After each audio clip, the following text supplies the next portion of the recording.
All right. Now you ready? Yes. Okay. Woo. I'm going to wait until that's done. I'm done.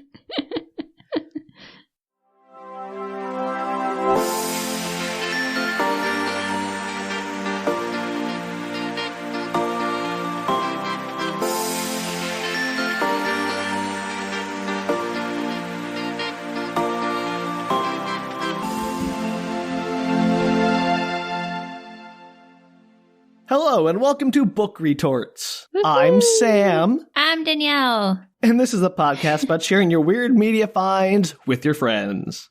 I'm the friend. As always, Danielle is my friend on the show.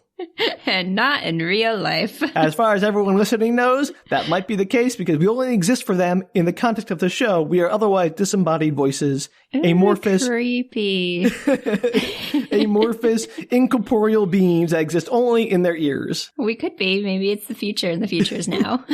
Black Mirror. And the future as indie podcast hosts.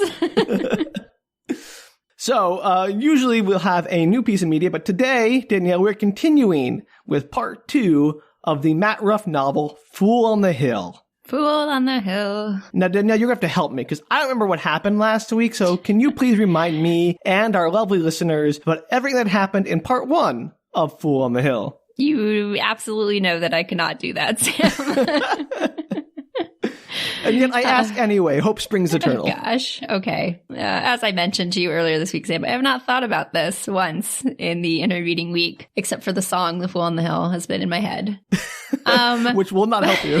Which is not going to help me. I'm fairly sure they're unrelated, but I don't know that for a fact. I can tell you most of the characters, not their names, but that they exist, but I cannot tell you the plot of the story. Okay. So there's it opens with Mr. Sunshine or something. Yeah, you got one. He's like a writer, but more like a writer from a different plane of existence who writes with his mind.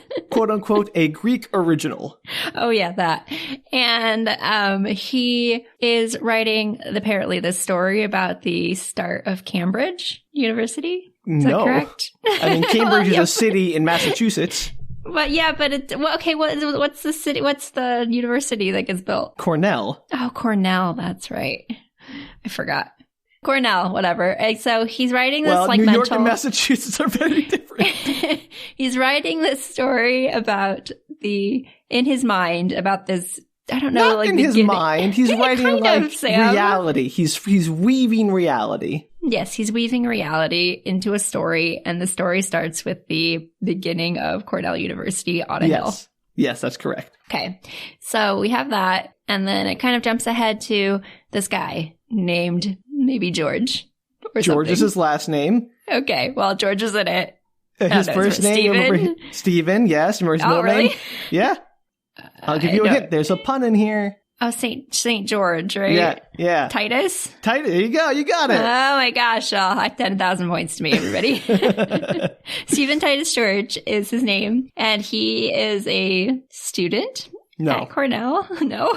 Oh, he was a student. He was a student. He's a writer. Yeah, he graduated. He's a writer in residence at Cornell after becoming a famous writer. Yeah, because his girlfriend wealthy, broke up. No. Okay, so he had sex once when he was 16. This all just came back to me. Once when he was 16 or something, and then he broke up with his girlfriend, and that put him into misery for the next 10 years of his life and made him, okay, it was a really long time. And he wrote a bunch of books because apparently he can't get girls, and that is his impetus for writing best-selling novels because he's a moron. Rejection is what fuels he is starting out at least under the impression that suffering is what's needed to create good art. And so every time he's rejected by a woman or has an unrequited love, that is fuel for his writing endeavors. Right. And not anything else bad in his life because apparently he's experienced no other misery as far as we can tell. Yes. Again, just that. This book has a lot of characters who claim suffering but are actually quite privileged, and some characters that actually do suffer. And we'll get to that, but it's weird. Yeah, we haven't gotten to the other suffering characters yet. So what does he go by in the story? George. George? That's why I said George. See, I'm not crazy. You're not crazy. And there's also something about a like a little... I mean, he has like 3 first names, so he has to pick one of them. Okay, so well, anyway, there's something about a little elfin creature thing. I don't know what she is. Sprite? Fairy sprite. That's the word I'm looking for. Remember her name? No. Who rides around in little airplanes, fake airplanes. So there are a couple of them. And there's like another one that likes her, but he's kind of a jerk and a player. You can't remember his name? No. It's very Shakespearean. Why? Oh, Puck? Yeah. Then what's the girl's name? I don't remember. Zephyr? Zephyr. I'm doing so good. Good job. I'll give you bonus points if you can remember her grandfather's name. Yeah, I don't know. Hobart. No, not even remotely in my head. I didn't think so. Yeah. So, yeah, she's a grandfather. And she has like a crush on George. She watches him from afar on the campus as he putters around or nearby the campus. Flying his kite. I don't know. Flying his kite. That's right. He likes to fly his kite and call the wind. That's right. He has wind powers for reasons. This plot's bananas, everybody. I'm sorry. It's really crazy. And Danielle, I gotta warn you, I spent a lot of time this week. I mean, this is by far the largest chunk of the book coming out. Like this book 2 of the 4 books is like twice as large as all the other books in this book. That was a sentence. And I spent a lot of time trying to make this coherent. I do not think I succeeded very much. So I'm sorry, everyone. Something to look forward to. Because this summary already makes so much sense. I'm sure that going into this, they're expecting the rest to make sense as well. This book is very hard to summarize because it just has so much in it. Like, I leave out like entire like sections and chapters, and it still is like dense. It's hard. It's a book you have to really spend some time with. Yes. And I don't know what happens after that. There's... is there a plot? There's some other characters that get introduced. There's a side plot about a dog and a cat. Yeah, I was about to say, like, there isn't a lot of plot. I admittedly, the first book, quote unquote, is not a lot of plot. It's mostly character introductions and setup, but there is one part of the book that does have a plot, which is what you're getting to right now. Right. There's like 3 different kind of like things going on with this. There's the introduction of George, and there's also some random girl that just appeared at the end of the story. And then there is the cat and dog duo. And then there's like the whole thing with the nuns and the people, lots of people with the horses. We'll get the to Bohemians. That. Yeah. The Bohemians, yeah. It's like there's a word Everyone for loves the Bohemians. They're so free-spirited. Yes. Anyway, so there's like a cat and dog duo. Remember their names? Blackjack and... Yes. Something else. Yes. I don't remember the other one. Luther. That's right.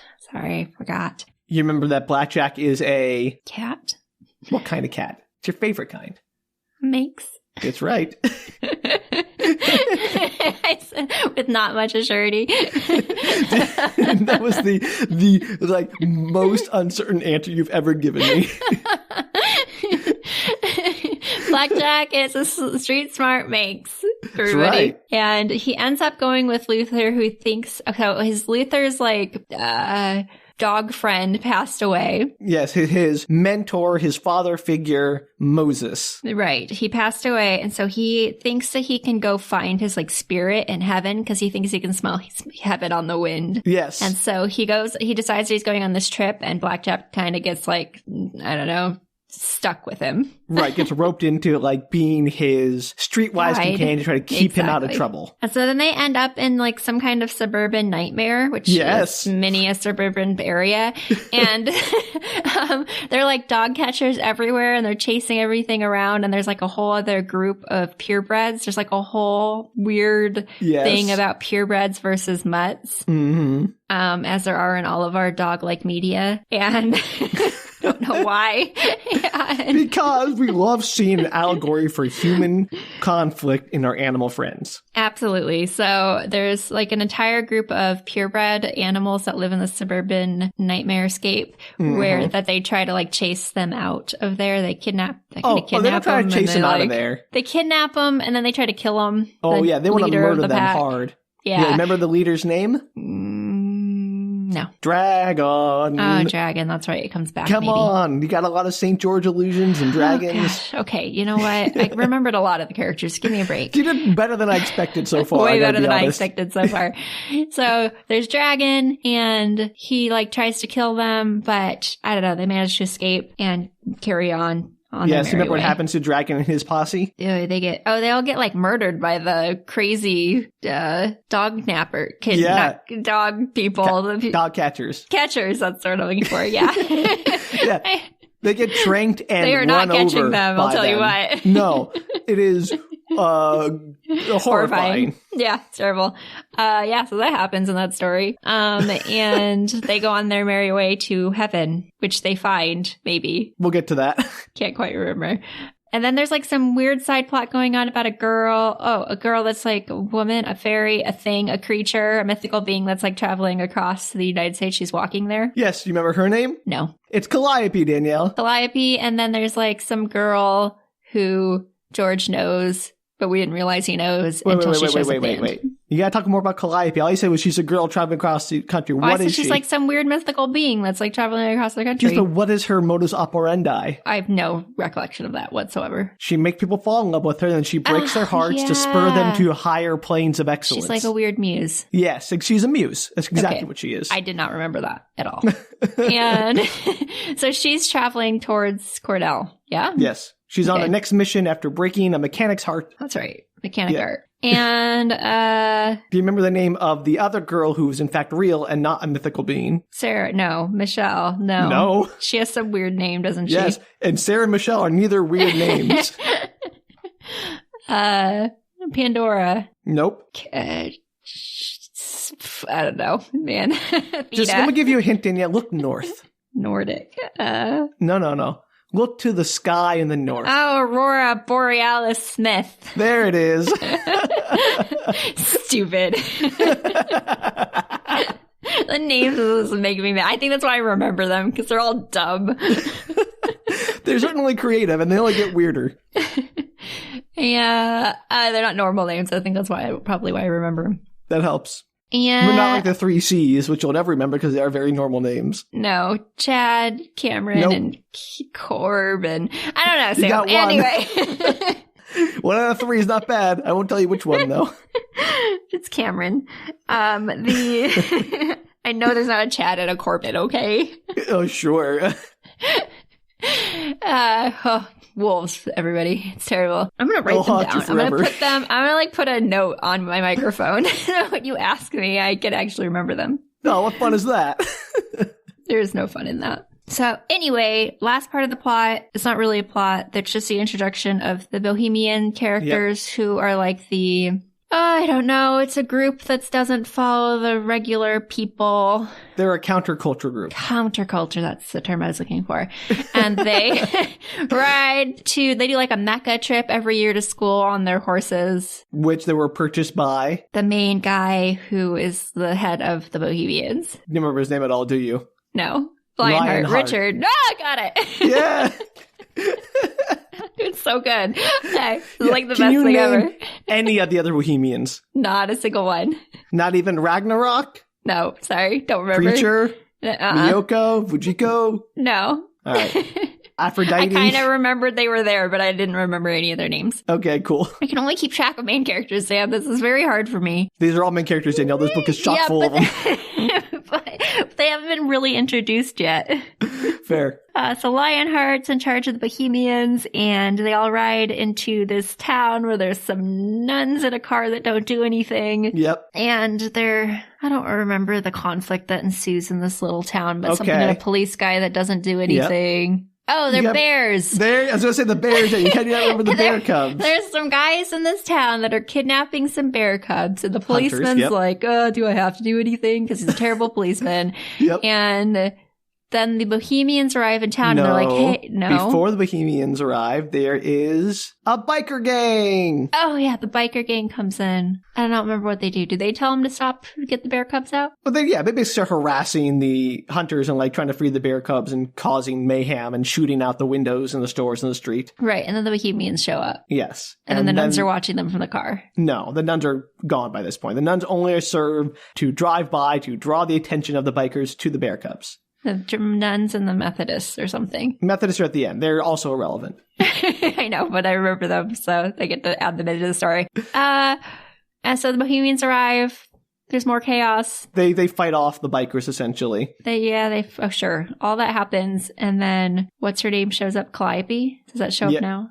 No, not here. No, does she show up later? Do they actually make it to Cornell? Oh, yeah. So there's a whole scene later where Stephen Titus George is eating breakfast in McDonald's, right? Okay. No. And he says hello to Aurora and her boyfriend. Oh, her boring boyfriend, Brian or something. Brian Galloway, yes. Oh my gosh, I'm so good at this. You are giving yourself a lot of credit. I've never remembered this many names in my whole life, Sam. I'm going to tell you right now, Dan, I'm going to give you a litany of names this next part, so enjoy it while you can. Yeah, I won't remember them next week, but this is very exciting. This is really impressive, I got to say. Thank you. I'm very impressed with myself, too. Good job. I should get no sleep more often. Bonus point if you can remember the name of the random smooth-talking gentleman in the McDonald's. I don't. The old guy, right? That's like hits on everybody. No, I don't know his name. He's slick like wax. Oh, yeah. Not butter. Anyway, you remember that Brian and Aurora and George all have a little conversation where Brian's like, oh, yeah, I skimmed your book. It was okay. Yeah, because he's such a jerk. Yeah. And then after they leave, Wax tells George, hey, you should steal her away from Brian. For no reason whatsoever. Because Brian's a jerk face, that's why. Yeah, apparently that's enough for this stranger to comment on who she should be with and what he should do about it. I'm on Wax's side on this one. Okay, great. And then the Bohemians arrive at the school. Oh yeah, they arrive and they have a little meeting with George, who gives them some drinks, and they're like, give George some fortune cookies. Oh yeah, I kind of remember that. Uh-huh. That was towards the ending. I bet you were fading hard. And then the lady shows up. Calliope shows up, and then Lionheart's like, "Oh, she's not for me." Yep, she shows up, starts dancing naked in the quad by herself later. Oh yeah, I can't believe I forgot the naked dancing. It's just such a college normal experience that it left my brain. I mean, that's pretty much all that happens. We meet all those characters. And do you remember anything about Aurora's father? Isn't he like very? We had that big argument about whether or not he was supportive, right? Right. So Walter Smith. Oh, Walter Smith. Yeah, I didn't remember his name at all. I didn't think so. He's talking about how, like, he has two sons. One died young and was, like, a counterculture rebel protesting Vietnam and was killed by a car. He's like, I love that son better than my other son. He's like, that's right. He has favorites, and then he wants his daughter. He tells his daughter to do something a little bit crazy. He's like, if you were a lesbian, I'd be okay with that. She's like, what? And he's like, what he says, if you decide to be a lesbian, which is an insane statement. It is an insane statement. And he's like, you gotta like be, I want you to be more rebellious. I think you're a rebel in you. Like, I want you to be more rebellious. So anyway, that's important because those thoughts, of course, will plague Aurora through this part. I want to make sure we touched on them. Yes, I figured. So there you go, everybody. That summed up the first part of The Fool on the Hill. There was one thing you missed entirely. I'm sure that's true. Which was not your fault, because again, this book loves to reference things in very minor ways. And if you don't remember, there was the boneyard, and in the boneyard... I did mention the boneyard. Yes. But in the boneyard, there's a very important place. There is a like plaque in the ground where all the gravestones are sort of tilted away from it, like they're trying to get leaning away from, like they're scared. And there's a plaque that says Pandora. That's right. That's where I got Pandora from. I'm not crazy. Nope, not crazy. So yeah, that's all the stuff I wanted to sort of bring up. I mean, you did a really good job condensing my ramblings into something at least moderately coherent. You're welcome. Anytime. I did also want to mention that before we forget that Lionheart, as the wealthy benefactor, independently wealthy person, bought all the horses for his friends so they could play counterculture. And I feel strongly that while I admire their ideals of, inclusivity and, being progressive and everything, I don't think that, like, they've actually faced any actual hardship that has led them, at least not Lionheart, who led them to this point. At least none has been explained. So. Agreed. Just before we get into part 2, I did want to offer just a few trigger warnings because there is a bit of violence. There is references to rape and suicide in this part of the book. So just an FYI for everyone out there. All right, so let's begin with Fool on the Hill, Book 2, Tales of Autumn. Mm-hmm. Is Autumn a person? Because that seems like this kind of book. Unfortunately, no, it is referring to the season. Oh, that was a lost thing he could have done. It'd be a lot of fun. He was like, hi, I'm Autumn. Let me tell you some stories. Not quite that obvious, but sure. No, I just love this whole thing's like drop the entire first book. Like, that's irrelevant now. We're just going to talk to like it's a children's show, like a lamb chop, sing along situation with Autumn telling you stories, like kid stories. I did like lamb chop as a kid. Who didn't? All right. So chapter 1 of book 2, 1866, Outside the Bone Orchard.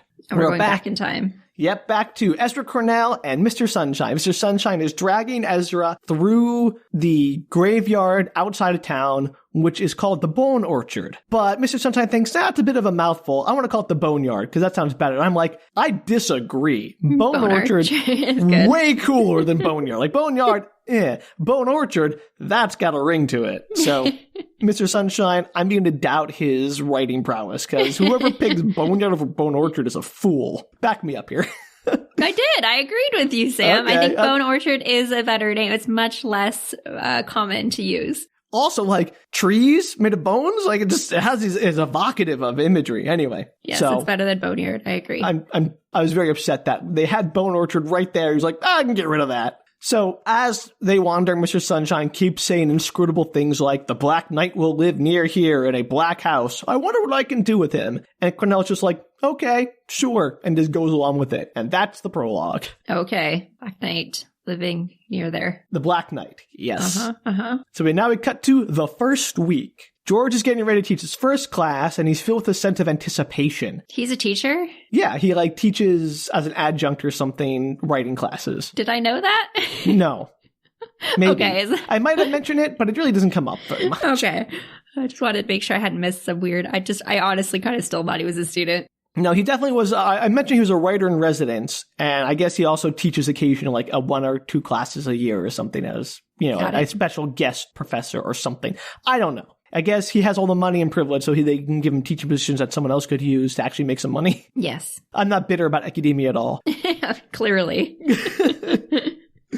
All right, so he has this anticipation that something is coming, and he's reading the college newspaper, The Sun, which has an editorial article titled, No Spill Dragon Wanted. And this article starts out lamenting how the drinking age has been raised from 19 to 21, which is just awful, because during the Green Dragon Parade, which is this annual parade where the architecture students build this giant green dragon float thing and parade it through the campus, last year, for the first time ever, the dragon collapsed in on itself, like it fell apart. That was because of the drinking age? No. So this is where it gets, again, it's supposed to like 3 paragraphs after the drinking age, and then it launches into this story as like, this is related, we promise. So what the editorial was on to say is that the architecture students, so distraught, had to go drown their sorrows in booze, and if they hadn't had the outlet to do that, they may have like been pushed to such depth as a stair they might have like thrown themselves off of the gorge or whatever and killed themselves. I'm going to tell you right now that the drinking age means nothing in college. So the idea that changing it is going to deeply affect college culture is bananas. And also that like, if the only thing keeping someone from like such despair they commit suicide is drinking is not going to help. I wasn't even going to get into that. But yes, because that's like insane. That's literally crazy. But that's the argument they go with, and they end the article by saying, "Hey, we really need people who can make a dragon that won't fall apart because we can't have a repeat of that because there could be some unfortunate outcomes if that happens again." So they need better architecture students, maybe the ones that don't drink. I'm just saying that would have solved their problem. Counter argument. Anyway, I think it's crazy. Absolutely crazy. Now we cut to Fujiko, who is waking up with a massive hangover because Bohemians had a big old party when everyone got back to campus last night before classes started. And so most of the Bohemians are all hungover, and she stumbles into the bathroom, which is, gasp, co-ed. Uh-oh. I know, right? Crazy talk. I guess it was the 1980s. Maybe things were a little more uptight then, but I don't know. It doesn't seem like that big a deal here. I've used many a co-ed restroom. I don't know. Yeah. So Preacher is sitting, waiting for his turn, sitting on the floor, while the new Bohemian, Woodstock, the Minister of Impetuousness, is splayed out on the floor, which is just gross. Don't lie on the floor of a bathroom, guys. No, it's a bad idea. Always. And forever. No, always a bad idea. I don't care how recently it was cleaned. Most floors are not things you should lie on, especially bathroom floors. Yeah, well, sometimes you just are in a space in your life, Sam, where you end up on the bathroom floor. I'm not judging it. I'm just saying, like, I just thought it's gross. As long as I put it out there, it's not a good idea. Usually, if you're on the bathroom floor, you're already doing something gross, or have been through a gross experience, or you're in a state where you just don't care. That's a fair point, Danielle. I should have given Woodstock more credit. You very rarely are sitting on a bathroom floor for fun. You're like, this is where I want to be in my life right now, hugging this bathroom floor. This is a good spot. So they're waiting for the shower. There's only one shower, apparently, for this dorm, and it's occupied by two guys having sex, which is just rude. You never have sex in a public shower. I'm pretty sure people do that all the time. They do. But it is kind of mean when there's only one. Yeah, it's rude. And also, like, don't hog the whole shower for all your other hungover roommates when, like, you want to get some nookie in the shower. Like, have some consideration. Yeah, you tell them. Meanwhile, Luther and Blackjack are on a tour of the campus, led by a silver tabby named Sable. Oh, that's right. They show up at the campus. Yeah, they arrive there. The Heaven campus. I totally forgot that Heaven was the campus. Yeah, they just arrived there. That's all that happened. So you really didn't miss much. Right. Well, yeah, but that's kind of important. They're on campus. And there's like a thing about how dogs are allowed to run around on campus. They can't be caught. There was an endowment that declared that all dogs would have free run of the campus. And apparently cats just fold into that too because no one seems to care about them. Yeah, well, cats are hard to catch. That's true. Anyway, so Luther and Blackjack are on this tour, led by a silver tabby named Sable, who's flirting hard with Blackjack. And her form of flirting is just telling him, hey, I'll be in heat soon. So, subtle. Oh, and there's none of that, like, purebred nonsense so far here. Well, we've only just got here, Danielle. Well, I just said so far. I just meant literally, like, so far. Luther is still convinced that this is heaven and is arguing with some of the other new arrivals because they're like, are you sure this is heaven? This is like a school. Like, we don't think it's heaven. And he's like, how do you know it's heaven? He's like, it is heaven. Trust me, I followed my nose here. And I also want to point out here that the dogs often have accents that are related to their breed. So, like, the Scottish Terrier will have a Scottish accent, and, like, the English Sheepdog will have an English accent. And they're just, like, born with it. It doesn't I don't matter know why. where they're raised. It doesn't make any sense. Like, they're all American dogs. They didn't I'm an exchange dog from, England, came over to study at Cornell. Like, what? It's just more fun to write them with accents, Sam. I mean, I guess, but it just seems a little weird. I just want to point that out there because I'm not going to do the accents. Oh, come on. You're so good at your accents. No, not even. I'm not going to read dog dialogue in accent because I'm not even reading dog dialogue. No. So, anyway. You never do what I want. I always do what you want. What are you talking about? Just like one or two things. Just pick a good one. Like the Scottish. I bet you could do the Scottish. Not even going to bother. So disappointed. You did a whole German. You did like 2 episodes of German accents, and you can't do one little Scottish accent.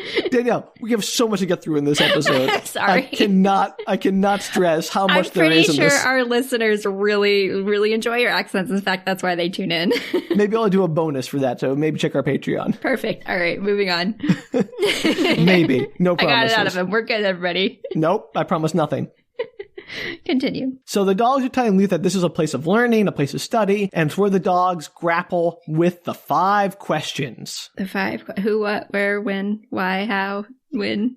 Yes, the 5 questions of journalism. No, what are these 5 questions? Doesn't matter. We'll find out later. Guided by the philosopher dogs who run this place. What is dog life? What is the purpose of our paws? You're actually pretty close. So, I mean, it's obvious what the questions will be once you get to them. But Luther is confused by all this because he's like, I don't really understand. I thought this was heaven. But then he gets distracted by a series of trenches and barbed wire and concrete structures on campus. Mm-hmm. And Sable explains that there's an ongoing protest and that protesters are human beings who complain about the way things are so that other human beings can get annoyed and kill them without feeling too badly about it. I feel like that's a pretty dumb take on protests. It is. Even if it's a joke, like one of the main ways that humans affect social change for disadvantaged groups through protests and just dismiss it as like, no, they're just annoying people so they can get killed. I don't know if that's like a cat perspective or the author's perspective, but either way, it feels not good. Yeah, if it's the author's perspective, we probably have a problem. Yeah, definitely. So a sign above the encampment reads, "Welcome to Hooterville," which belongs to the Blue Zebra Hooter Patrol. Which is a benign terrorist organization of Cornell based on nonviolent confrontation. And they're called Hooters because they hoot? Nope. They like owls? I have no idea, Danielle. They wanted a goofy name, so they got a goofy name. Okay, well, that's all right. Their main issues of protest are to have the college divest all holdings for companies doing business in apartheid South Africa, implement affirmative action to increase diversity, and self-defense training for baby seals. because nothing can be serious. Like, you have to lump in apartheid and affirmative action with, teaching baby seals self-defense because you have to undermine this, apparently. This book, man. I know this book is, goofy and tongue-in-cheek, but, that feels in bad taste. Though, baby seals do need some help. They do. I'm not saying... They don't always make it, Sam. I'm not saying animal rights aren't a good thing. I'm just saying to, lump in some goofy joke about teaching baby seals karate with apartheid is not necessarily... In good taste, agreed. Yeah, exactly. That's all I'm saying. So George and some of the Bohemians are hanging out in Hooterville with Fantasy Dreadlock, the leader of the Blue Zebras. Fantasy Dreadlock. Yes, Fantasy Dreadlock is her name. Oh my gosh. I know. Get ready for some names, Danielle. I warned you. I'm not going to remember these. I can already tell. For some reason, everyone is here, including Aurora and Brian Galloway, who was arguing with the leaders of gay people at Cornell. Why is he even in this counterculture place? I don't know, but they're just hanging out. Maybe because Aurora's there? I know, it doesn't even make any sense then, because he's there with the other leader of the Cornells for Christ. So, the whole group's there. Are they counter-protesting the counterculture? No, they're just hanging out and good-naturedly arguing with people. Oh, okay. Well, maybe it's just fun, Sam. Maybe he's enjoying it.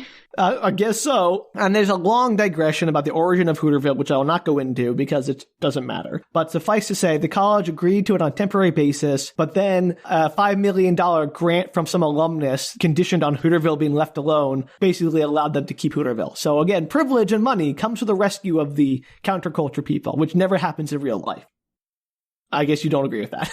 I agree with that. Sorry. I was thinking about something completely unrelated, though. I was listening. Clearly not. You're just we'll have a little daydream over here while Sam's talking. What were you thinking about? Do you want to share with the class? Well, no, I was thinking about how I originally... This is so dumb. About how I originally thought this book was in England for some reason in my brain when we were starting this conversation at the very beginning. And that's why I said Cambridge, because in my head I was like, this book's in England. So that's where my brain went. And then you were like, what are you talking about? And I was like, it's not in England. And so when you were talking, I was like, Cambridge is in England. What is he? That's why I was confused. Oh, I thought you meant Cambridge, Massachusetts. No, and you went to Massachusetts, and then it threw me all off because I was like, wait, we're not in England? Because I totally forgot this was in the United States, even though we had great discussions about the Greek mythos and United States culture. Sorry, Danielle, this is not in England, despite your assumptions. Well, it does kind of have a weird, British vibe to it. I guess, Ithaca, Cornell, they have that, New England flavor, but it's more Greek than British. Yeah, I don't know. In my head, that's where it was. And then I was surprised it was the United States because my brain hadn't caught up with the rest of the plot yet. All right, let's return to the story at hand here. Sorry, yeah, okay. Yes, but protesters who miraculously always get saved with their protesting by people with money and privilege. So, yes. Which feels not true to life for actual protesters who have to endure actual hardships for their causes. But does feel true to life for this very privileged university system. Yes, that's fair. That's a good point. So, ZZ Top, one of the Bohemians, if you don't remember. Oh, yeah, I do. Vaguely. He's the Bohemian minister of bad taste. Observes that Aurora is pretty, and apropos of nothing, that George should just steal her away from Brian. Why does everybody think this? Because that's all the answer I have for that, Danielle. Because Mr. Sunshine is infiltrating their minds. What he says is that he thinks that they don't make a good couple and that Brian has a look of being a Mr. Overbearing type. But even if that was true, you don't know anything about the relationship. You don't know anything about George's feelings towards Aurora or their relationship. This is crazy. Maybe it's just totally based on looks. So he's just going, they don't look like a good couple, but George and Aurora look like a good couple. And to be fair, Lionheart has put on APB for the Bohemians to try to find George a partner, basically. Okay, so maybe he's just, surveying the audience. Yeah, but why Aurora, the one person he knows is taken there when there are, I'm sure, many available women on campus? Well, he's just pondering, Sam, so who cares if she's taken or not in the ponder? But he's no, he's actually saying, go steal her away from Brian, which is not just pondering. Well, did he tell him that? Yes. George? Oh, well, that's different. Yeah, he's saying, hey, George, you should steal Aurora away from Brian. He doesn't look like a good match for her. Well, he could say that all he wants. It doesn't mean George will necessarily do it, except plot-wise, he probably will. Oh, yeah, but what a crazy thing to say to somebody is my point. I would never go up to somebody, hey, you see that friend of yours who's dating that guy? You should totally steal them away from them. Even though I know you're friends, I don't know if you have any romantic feelings in her. I don't know what their relationship is like. And I just want to, it feels presumptuous at best. It does, but Brian and George are not actually friends. So no, but Brian, it's more like, but George and Aurora are. I'm not saying it's not morally super weird and questionable and iffy. I'm just saying it's a weird thing to suggest. I guess, but I don't know if it's that weird. It feels strange to tell somebody, hey, go steal away your friend from this other guy. It'd be weirder as a very serious comment, which maybe it is in this context. It'd be less weird as like a casual thing. Be like, you should totally get her. I guess. Should be a good match. And to be fair, it's happened several times now, so maybe I'm like putting more weight on it than ZZ Top is. No, it's weird that multiple people have thought it, because in real life said that it to probably George. wouldn't happen. Yes. Yeah, exactly.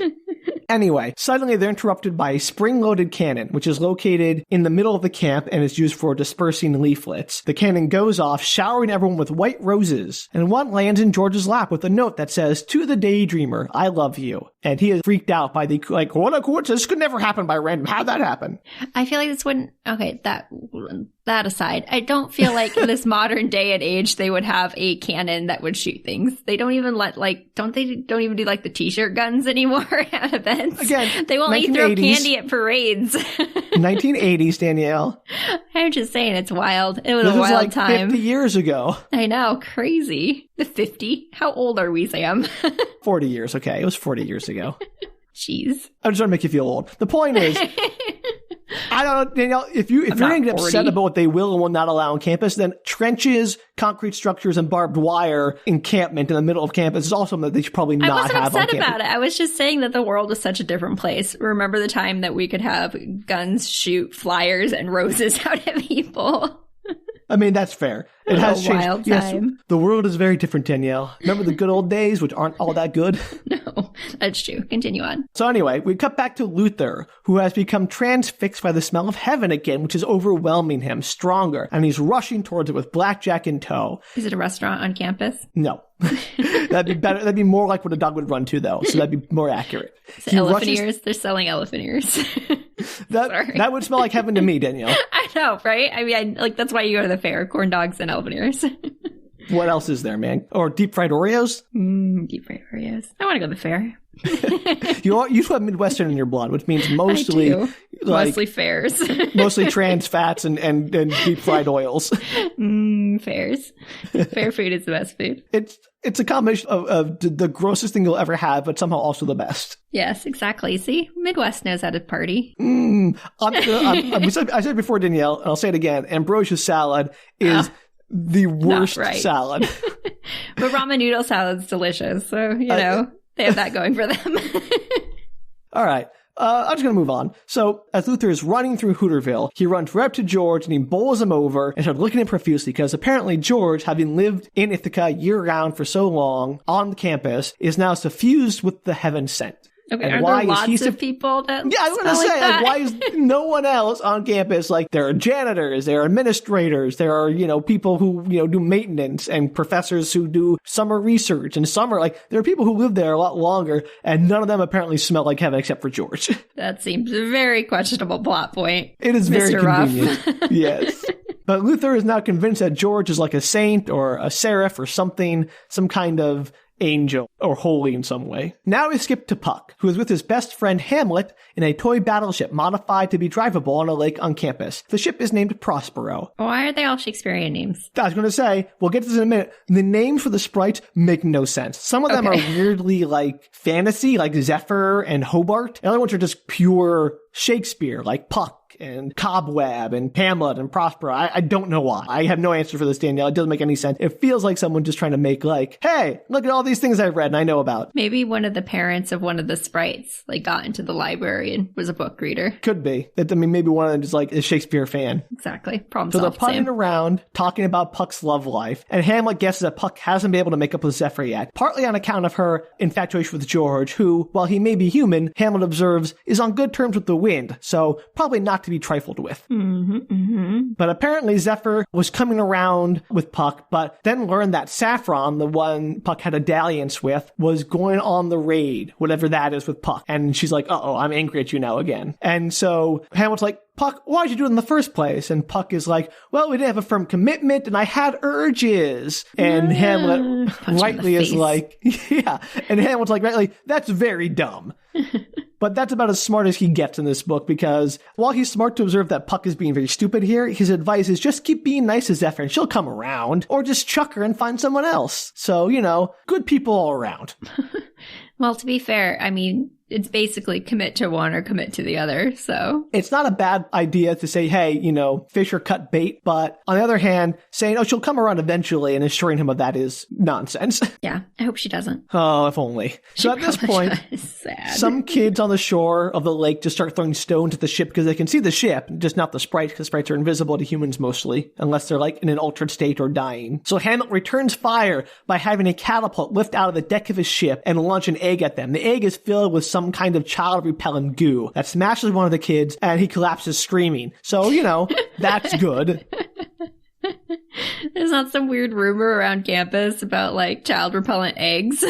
Apparently the kids are nonplussed by this, except for the one who is covered in child repellent goo. As they leave the encounter, Hamlet again insists, just give it time. Women have a way of coming around. And at no point do they ever even consider what Zephyr might actually want or how she feels. Yeah, not at all. Question with the child repellent goo. If one child gets the repellent goo on them, are all the other children repelled by that child? I think they were startled by the sudden appearance of an egg catapult and may have been distracted long enough for the ship to get away. And B, if you saw your friend suddenly attacked by a mysterious remote control boat and collapse screaming, you might give you pause for further attacks. But is it really repellent? Like, is it magically repellent, or is it just gross and so therefore it's... I have no idea. It gives no details on what it is. All Hamlet says is he'll be fine in a little while. It's temporary. The effects are temporary is all he says. I like the idea that the kid is hit with the child repellent and is knocked to the ground, but that all the other kids are repelled by that kid magically and then just leave him there. To suffer. Because they're like, oh, we can't be here. We're repelled by this child. That might very well be what happens. I hope that's what happens. We get no details. Meanwhile, Preacher and Ragnarok are hanging out in the quad, eyeing some of the sorority girls, but the hot one they're looking at is part of the Tri-Pi fraternity, which is the sister fraternity of the Rho Alpha Tau, which is called the Rat Frat, which they hate, for reasons we'll get into later. Okay. Just then, an orientation counselor comes up to them to introduce a new transfer student named Jinsei, and Preacher and Ragnarok both instantly, quote-unquote, begin to care for her, or at least lust after her in a friendly manner. Gross. So, yep, very gross. They make small talk for a bit before Jinsei leaves, and Preacher and Ragnarok acknowledge that they both like her. And Ragnarok jokes that the only thing to do is to take turns falling for her. Okay. And the book's and he has no idea how right he was, because foreshadowing. Oh yeah, you have a weird over voice. Yeah, there's a narrator, there's an omniscient narrator that's constantly... Yeah. I mentioned it later, but I'm going to talk about it now because it comes up a lot, is that the narrator, does this thing where whole chapters, set at the same time, something was happening, and that set in motion all these events that are about to happen, and then it actually gets into those events. It'll preview all the events that are about to happen and then tell you about them. Do you think it adds anything to the story, or is it completely unnecessary? I kind of think it's a little unnecessary. I mean, I get that it's kind of part of the narrative voice of the story, where it's being kind of, it'll add, those irrelevant details, during the ride of Bohemian, how it's hey, about to enter the small town was a, nuns in a limousine, a biker gang on refuge from a gang war, and the nonconformists from Cornell, and a truck full of Methodists. It's sort of setting up this sort of humorous situation, and then it goes into the details, and while it may not bring up all those other details, it just sort of provides a humorous framework. All right. I don't think it adds anything plot-wise, but as I mentioned, this book is not very plot-heavy. Right. So, more about atmosphere, I think you said. Right. So it does that, I think, as an atmosphere device. If you really want to get a sense of it, read the book. That's true for all of our media. We talk about a lot of media on this podcast, and don't take our word for it. Check it out yourself, whatever it is. Don't judge a book by its podcast. There you go. Good slogan. That should be our subtitle. Book retorts. Don't judge a book by its podcast. So anyway, that evening, Aurora is on a picnic with Brian, but she decides to wander off on her own to go admire a stream. She thinks about what her father says about not wanting her to grow up regretting not being more adventurous, and she admits that she has these transgressive thoughts, like thinking of God as she. Uh-oh. I know, right? How transgressive is that? Well, I guess it's trying to set things up in this book as people being very conservative. Again, I think I mentioned earlier, all the characters are like extreme in one way. They're all either extremely countercultural or extremely conservative. There's no like normal people in this book. In between people, which is what most people are. Yeah, exactly. But Aurora realized she loves Brian, and despite her father only seeing him as sort of overbearing and impatient, he hasn't seen what she's seen, which is when he's done kind things, like go out of his way to apologize to a friend he had an argument with, or holding an elaborate funeral service for his sister's pet rabbit. Aww. So she thinks that true love is hard to turn away, especially first love, and she has time to figure it out, but not much since she knows Brian is going to propose soon. I better get her life together then. Big decisions on the forefront. Meanwhile, that Friday, the dogs are holding their own convocation. Sergeant Slaughter, a bulldog from the ROTC, is rounding up everyone, but despite that, Luther doesn't see Moses in attendance. He's like, where's Moses? This is heaven. He should be here. Luther is looking for Moses and half listening to some of the other dogs who are arguing about the fourth question, where one of the mutts is arguing that the fourth question is prejudice, and the other dog is defending it, that's saying that it's not prejudice in of itself, because it causes you to engage in reverse cognition, which is when you attack the question as unanswerable, then you are attacking the notion of prejudice itself that the question implies. And it's all kind of like freshman philosophy class stuff going on here. Well, they are dogs, to be fair. That's very true. Meanwhile, Luther is starting to waver in his belief that this is heaven, but Blackjack is like, hey, you know what? Even if it's not heaven, it's still pretty good here. Can't we just enjoy it for what it is? Just then, an English sheepdog named Excalibur III gets up and starts to give a speech as the Dean of Studies. The purebreds all cheer for him, but the mutts don't. They seem to still be some divisions. Oh no. Shocking. It's not as perfect as it seems. I know. Who could have seen that coming? So, Excalibur explains that they have philosopher dogs there to help them with each of the 5 questions on their educational journey. And the 5 questions are the guiding principle of their educational program. There's another dog who's introduced to tell the story about how the 5 questions came to be. And they tell the story of a dog named Sapientia Stultitia. I'm not going to remember that. Or Double S, who created the 5 questions to help educate dogs, because cats were getting educated by sort of learning from humans, because cats can read and understand humans better than dogs, and they were using that against dogs. Shocking. Yeah, because there existed more enmity between dogs and cats back then than even now. And so Double S decided to create 5 questions to help dogs gain wisdom so they could hold their own against cats and reduce the gulf between them. Well, I appreciate the concept. So the 5 questions are as follows. What is the true nature of the divine? What is the meaning of life? What is the meaning of love? Which is the superior breed of canine? What is the best dog food? Why? Like, okay, the first 3 questions are normal, I guess, questioning your life questions. Like, why would there be a superior dog question? Well, to create racial conflict, Danielle, which we're about to get to. Clearly. But to be fair, though, I totally buy that they'd have a question for dogs about which is the best dog food. That's a very dog question. No, I didn't even question that one. You noticed it didn't even come in my conversation. Yeah, of course they do. Yeah. Like, we both like, yeah, that tracks. I'm like not 100% like why they would have the other one in there. Yeah, no, that one is weird, but here we are. There could have been any other question in there, but here we are. So when the 4th question comes up, all the mongrels and mutts, they let out a tremendous howl, taking great offense at this, while the purebreds all react differently. Some of them are like patient, some of them are sympathetic, some of them are like aggressive and angry about that, and there's almost violent. So, You could have like... I just feel like you could have easily not had the conflict had you not had that question as one of your 5 tenets. But Danielle, it's tradition. It's an ancient question of dog philosophers. We can't change traditions to be less racist. We can't take down old statues or teach things differently because of tradition. Well, they shouldn't have put the question in there in the first place. Oh, well, that's in the past, Danielle. And now it's traditional. It's part of their history. Take it out. Learn a new question, everybody. Disingenuous arguments are fun. All right, so now we cut to that night at the K Fung Research Lab. The sprites are breaking in through a vent. There are a bunch of sprites, and I'm just going to read you all their names, Danielle, so good luck. Aww. Are they important? Are these really necessary? Some of them might be. Most of them are not. But I'm not going to tell you which ones are important, because that's funny or not to. This is terrible. There's Cobweb, Saffron, Macduff, Hamlet, Puck, Moth, Mustard Seed, Moonshine, Lennox, Ross, Angus, Kate, Menteith, and the animal handler Wakaneta and her apprentices, Rosaline, Maria, and Catherine. These are some random names. It is an incredibly diverse array of names. It's like he just pulled them out of a hat. With a bunch of like Shakespearean names in there from I think it'd be less weird if there weren't Shakespearean names thrown in there. Like if there was just a bunch of random names, no harm, no foul. But there's a whole run of Shakespearean names, and why?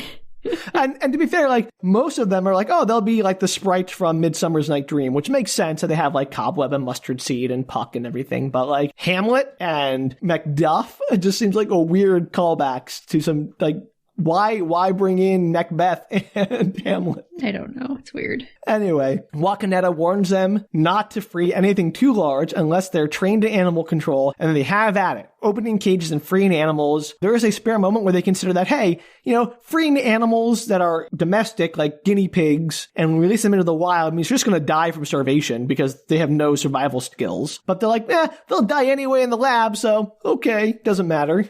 Which I think is a pretty weak argument. Maybe an argument for another day. Like, I'm not here to argue for or against animal testing, but I am going to argue that just releasing animals to die is not doing them a favor. No, it's not. So the sprites guide the freed animals out through the vents or out to freedom by using their latent telepathic abilities that all animals and sprites possess, as we remember from part 1. Yes. Yes, latent telepathic abilities from part 1. Do you remember the especially psychic dog that could see the future? Vaguely. Malcolm. I just bring him up now because he'll never come back up again. I wanted to mention him.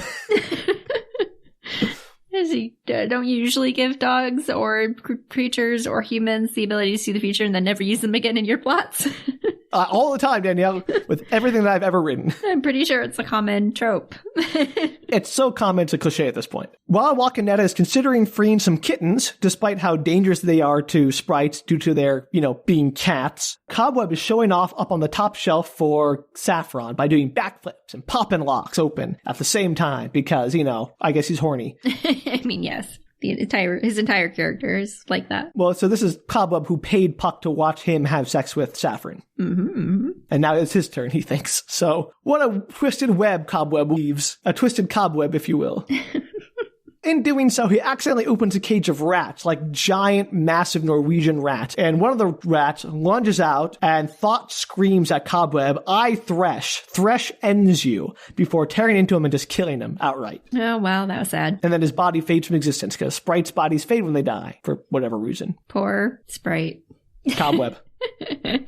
Poor Cobweb. He webs no more. Yes, indeed. The rats swarm out and attack the sprite. Some of the rats just jump off the high shelf, killing themselves in their bloodlust, which doesn't really feel like what rats would do. Rats are very smart, and most animals don't leap to their death for no reason. Yeah, well, maybe they've been genetically modified, Sam. Sure. I have no answer to that. The book provides no answer to that. You're in a science lab, right? Yeah, I don't think that's usually what happens with this in the 80s. But so the sprites fight back, but Mustard Seed is killed. Oh no, Mustard Seed, we need you for 3 seconds. How sad. Cobweb and Mustard Seed, we miss you. So much.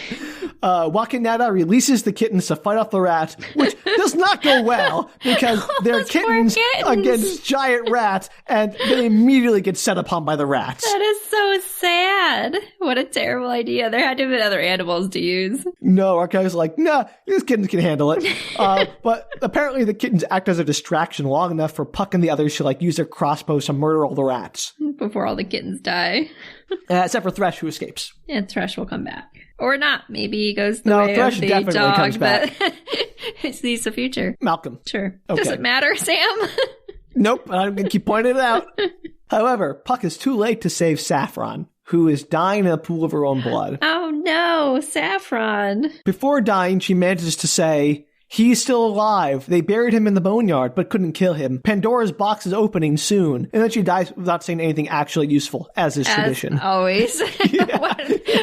Like, just once you'd like to see something where they just say the actual thing as they're dying. Who is he? I don't know. Go figure it out. Why does Saffron know? Who knows? I believe that Thresh probably invaded her mind. His thought screaming probably terrorized her, and he projected images or something into her mind. Can he do it apparently he can do it thought specific to one thing and not all of them? I don't know, Danielle. It doesn't go into any details for how she knows, but I'm assuming it has something to do with Thresh, or why does Thresh know? I don't know that either. Because he's a rat. I just like feel like in books and movies, oftentimes the rats just know all the bad stuff. That is absolutely 100% how this book works. See? We don't have to read the book, Sam. I already know. Yeah, pretty much. So meanwhile, George is hanging out with the Bohemians and the Blue Zebras at a local bar called the Fever Dream, but it's spelled F-E-V-R-E. So it's French? Fever Dream. Fever It's named for some book that I forget about. I don't care. There is a book called Fever Dream. That's it, I think, then. So he's chatting with Aphrodite, the Bohemian minister of love, who wears a red Velcro-covered long coat, so when she hugs you, you stay hugged, which is creepy. And would instantly be covered in all kinds of, like, hair. Yeah, that is weird. It'd be so gross immediately. Are you still thinking about the title again, Danielle? Yeah, because I've read that book, but I didn't realize it was written by George R.R. Martin. I just looked it up because I was like, I owned that book for a long time. It was on my bookshelf. It was written in 1982. Okay, could be that book or could be a different one. I don't actually remember. Sorry. But there is a book called Fever Dream that I've read. It's about vampires. That might be it. I honestly don't know. It's well known. Anyway, I was just... You gotta learn how to pay attention, I had Danielle. no idea. I had no idea it was written by George R.R. Martin. I just like... Okay, anyway. Okay, back to this story. Oh, see, if it was the same one I recall. If we're going to stop for every illusion this book makes, we're never going to get through it. Well, I was just excited that was something that I was familiar with. Anyway, she asks George about the white rose that fell in his lap from earlier, and George dismisses it. I was like, nah, it's just some weird coincidence. But a second later, the most beautiful woman in the world walks into the bar, and everyone stops and stares Calliope? at her. Calliope. George is sure she came here for him, and as they kiss, every light in the bar goes out, and then she disentangles herself from him and vanishes as the lights come back on. So she just walked across the bar, made out with him, and left. Yeah. Okay. Just being Name clear. of the chapter is Kiss in the Dark. So there you go. Okay. Things in this book are very like slow boil. They allude to them happening, and like a hint of them happens, and then they actually happen. Like everything has to be like 3 or 4 times alluded to before anything actually happens. Perfect. So Calliope has kissed him, and now she's gonna break his heart so he can write more, or be spurred to greatness in some manner. Got it. We now return to the next chapter called Making Flippy Floppy. Oh yes, of course. The common term. This chapter opens with a comment that despite their reputation, liberal arts colleges are full of virgins, and you can spot them by the way they lace their shoes. I don't think that's true. I mean, I haven't changed the way I lace my shoes since I first learned to like tie my shoes as a kid, so I really don't know what that says about me, but I don't think it says anything about my virginity. I think people just tie their shoes how they tie their shoes. Yep. I agree. I've done the exact same shoe tying since I was a kid. So but this book asserts differently. Well, maybe you learn to tie your shoes like a virgin because you learned as a kid. If you learned as an adult, Danielle, you would know how to tie your shoes differently. That must be it. Anyway, 2 tanker trucks, one containing an experimental human pheromone and the other containing the primary ingredient of feminine hygiene spray, collide on the highway, creating a cloud of gas that makes everyone super horny in the town. I'm 100% sure that's not how anything works. No. But it is how this book works. It makes everyone so super horny that the campus store sells out of condoms and people start buying rubber gloves, which is not a suitable substitute. Don't do it, people. No.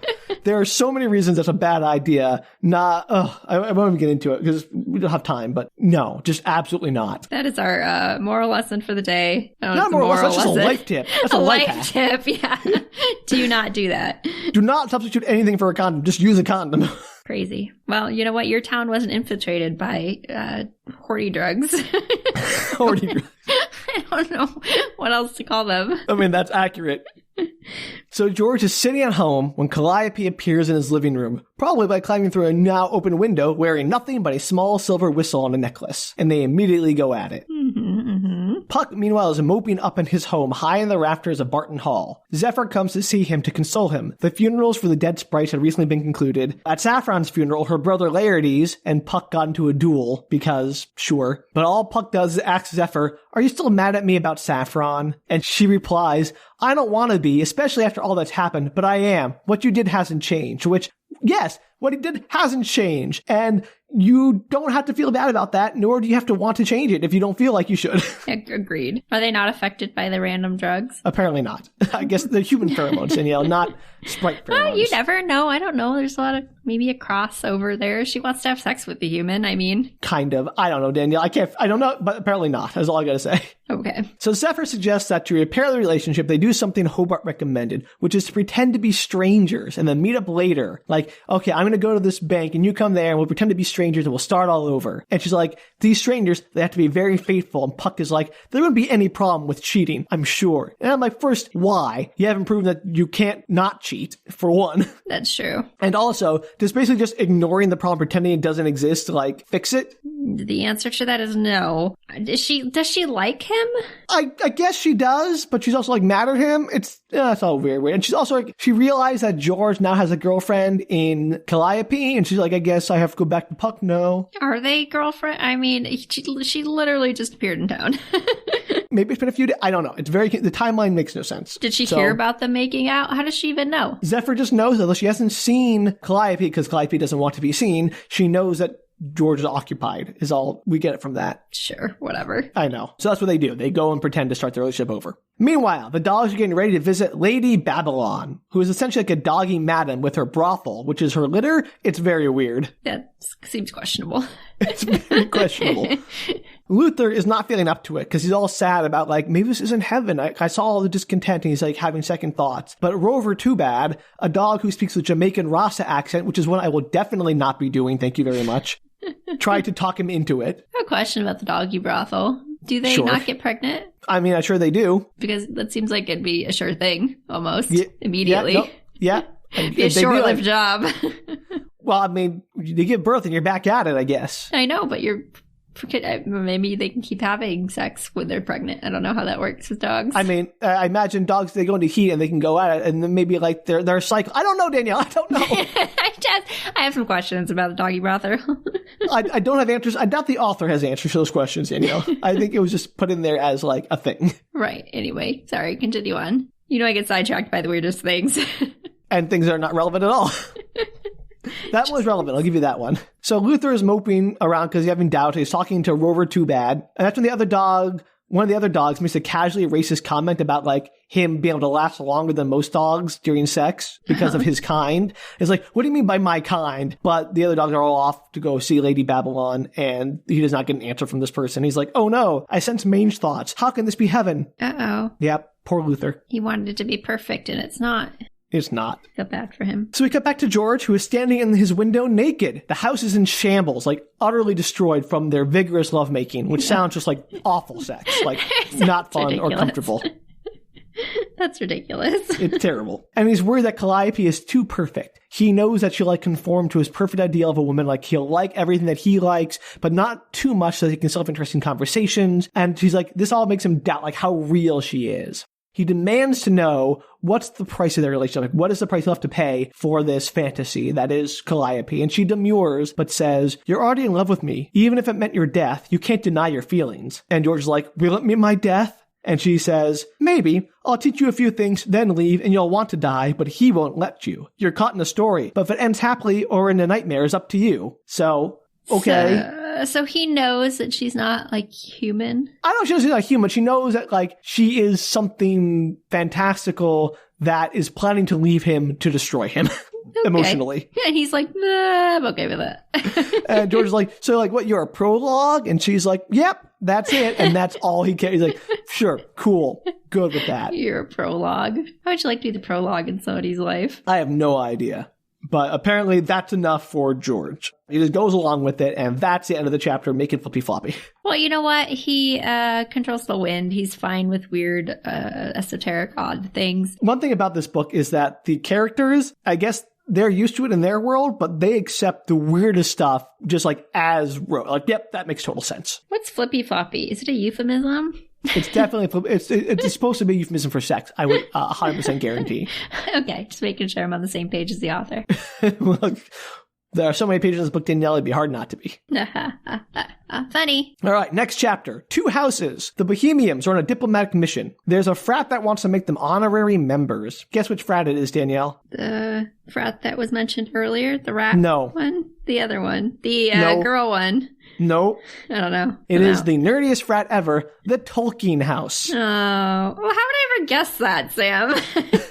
I didn't think you would, but I just really wanted to set it up because, boy, this book is going to take a hard left turn into Tolkien Town right now, Danielle. Choo-choo. Yes, on a train, because trains can make left turns in an impromptu fashion.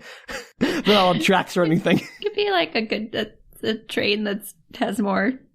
I don't know, Sam. I was waiting for you to figure that one out, Danielle.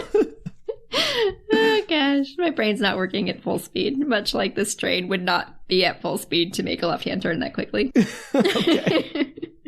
So ZZ Top is a huge Lord of the Rings nerd, and he's very excited about going to see Tolkien House. The house is set back away in the woods, and it's very private. So the Bohemians have been invited en masse. It's very strange, and like portends big things. Is this like a real place, or is it made up for this story? Okay. Oh, Danielle, that won't even be a question by the time I get finished with this description.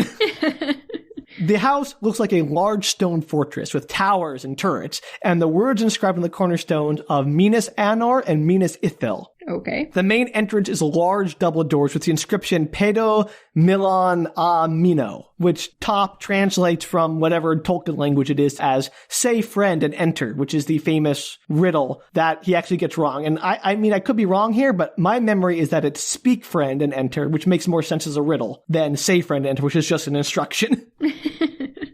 Because the whole riddle is you say the word friend as opposed to like, speaking as a friend. But anyway, it's weird that the book gets that detail wrong. You, as a listener, feel free to let us know. Yeah, Sam and I are not Tolkien experts.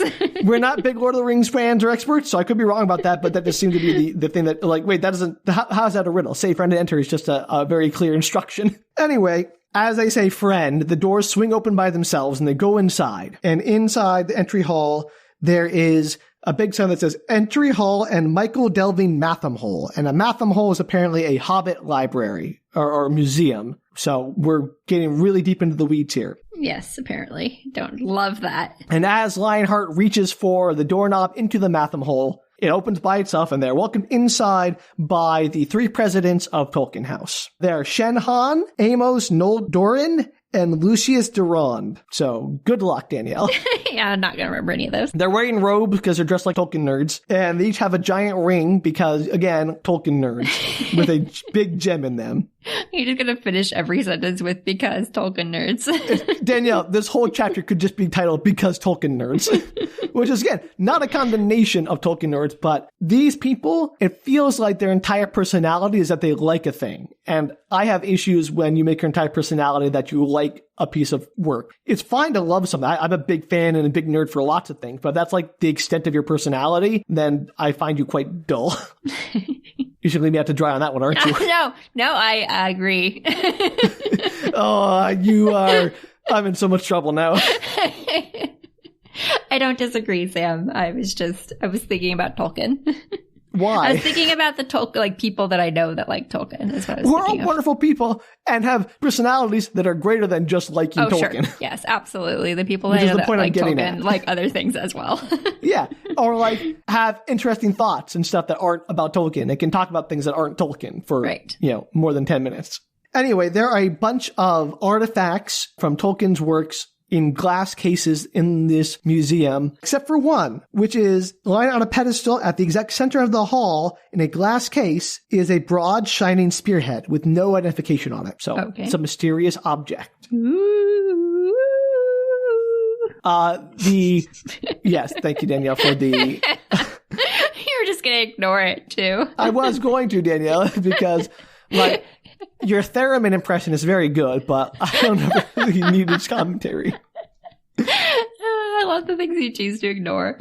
You're just like so used to my weird noises that you ignore. Danielle, if I chose to acknowledge everything you did, it would be all I do.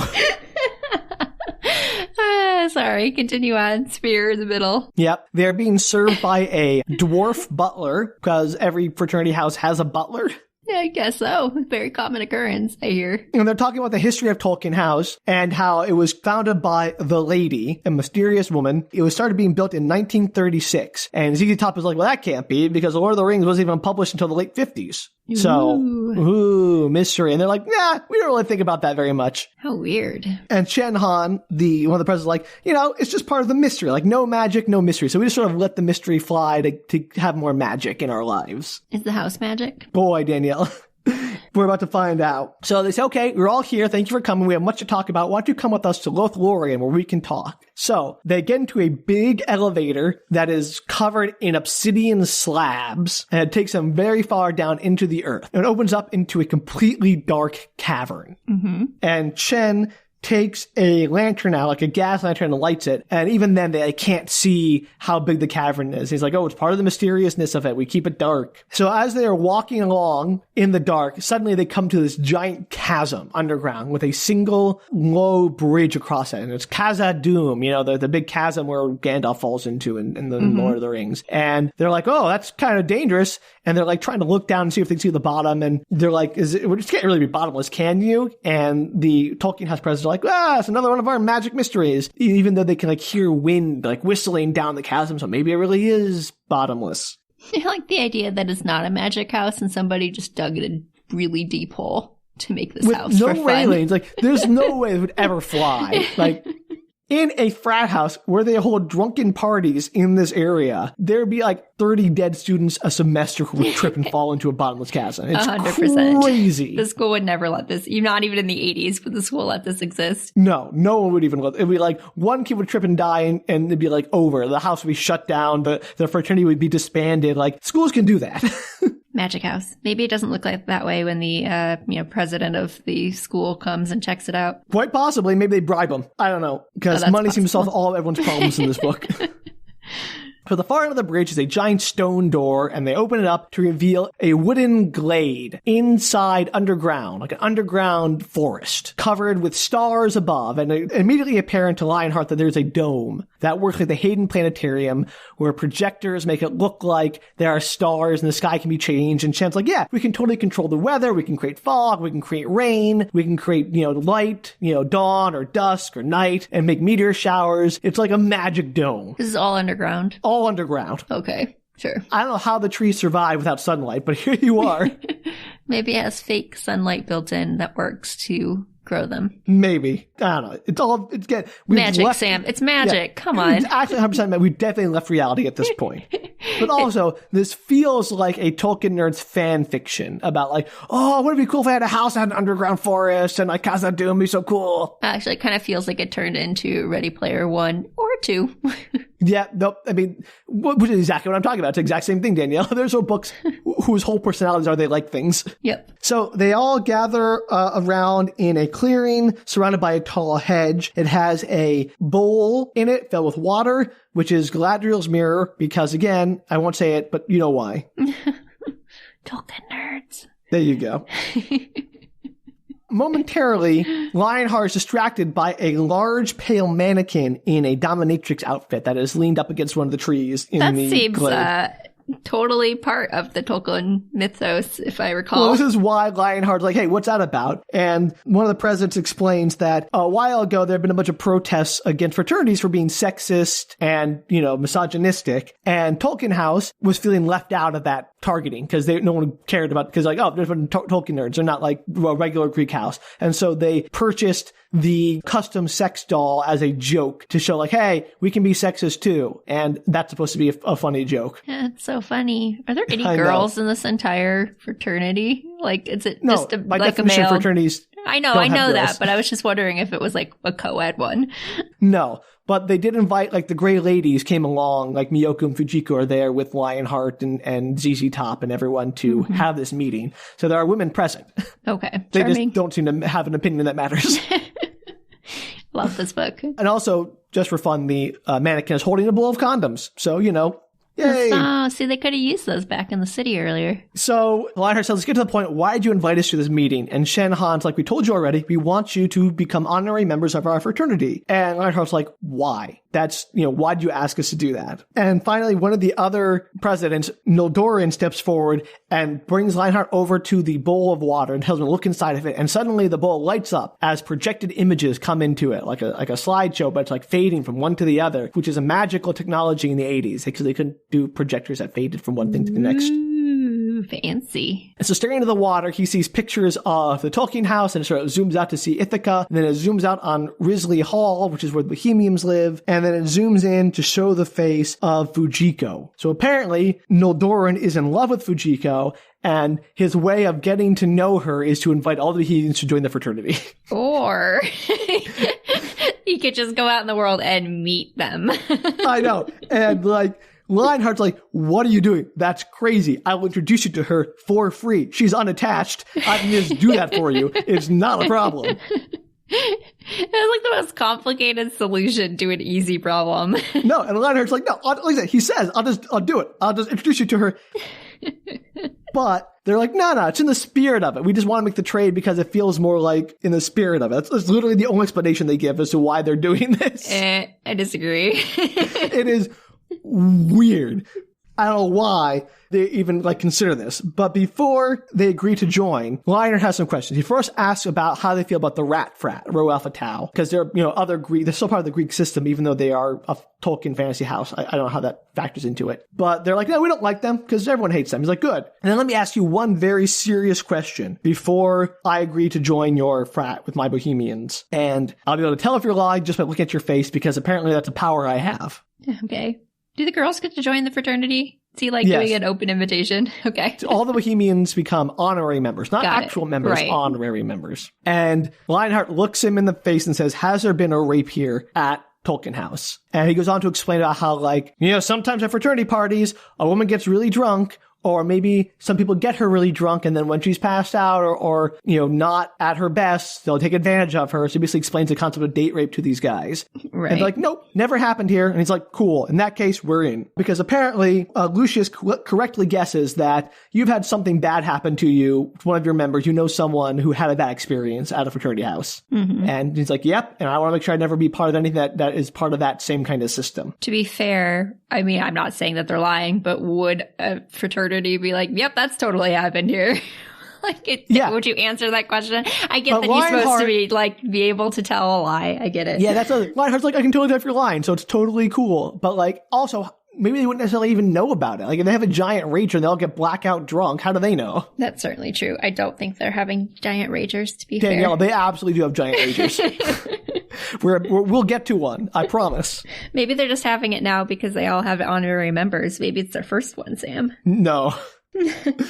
So anyway, they agree to join the Tolkien House as honorary members. So now we cut to a chapter that is talking about the history of Rho Alpha Tau, the rat frat, which is actually the Greek letter rho is actually a P, so it should be the Pat frat, but everyone calls it the rat frat for reasons we'll get into. This book goes all over the place. It is so wild. So Rho Alpha Tau was founded by Patrick Barron, whose father made a small fortune in coal mining. So, money again. It came into being in the last days of the McCarthy era and was a big fan of red baiting for people. So, already starting off strong with the white supremacy and the white nationalism.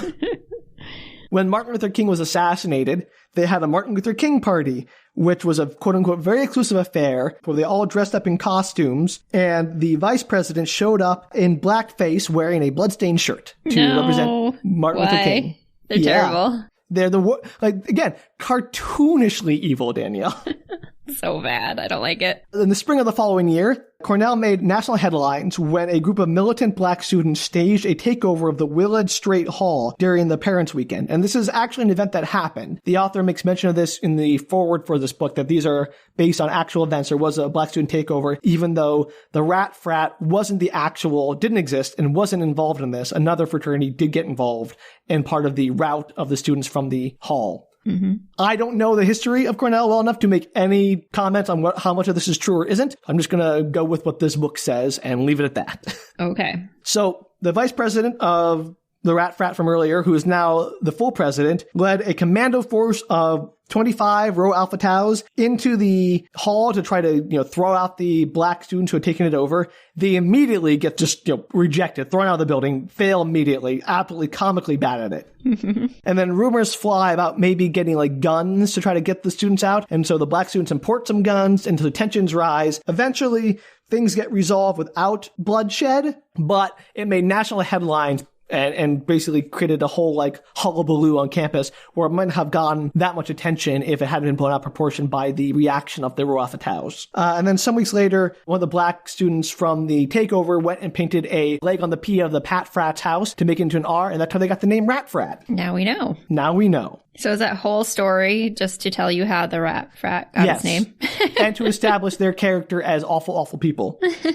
And now we get to the backstory about why the Bohemians hate them. Because 2 years prior to the alliance, there was a party happening on Fraternity Row, and a gray lady at the time named Pearl was drunk and wandering from party to party and ended up at the Rat Frat, where one of the brothers named Jim Richland let her inside, plied her with more alcohol until she was good and drunk, and then she blacked out. And then she woke up the next day, not sure what happened, how many of the brothers were with her, or what happened to her. So she was clearly traumatized. And because of that, she left the Bohemians and then dropped out of this university and left the school. That's so sad.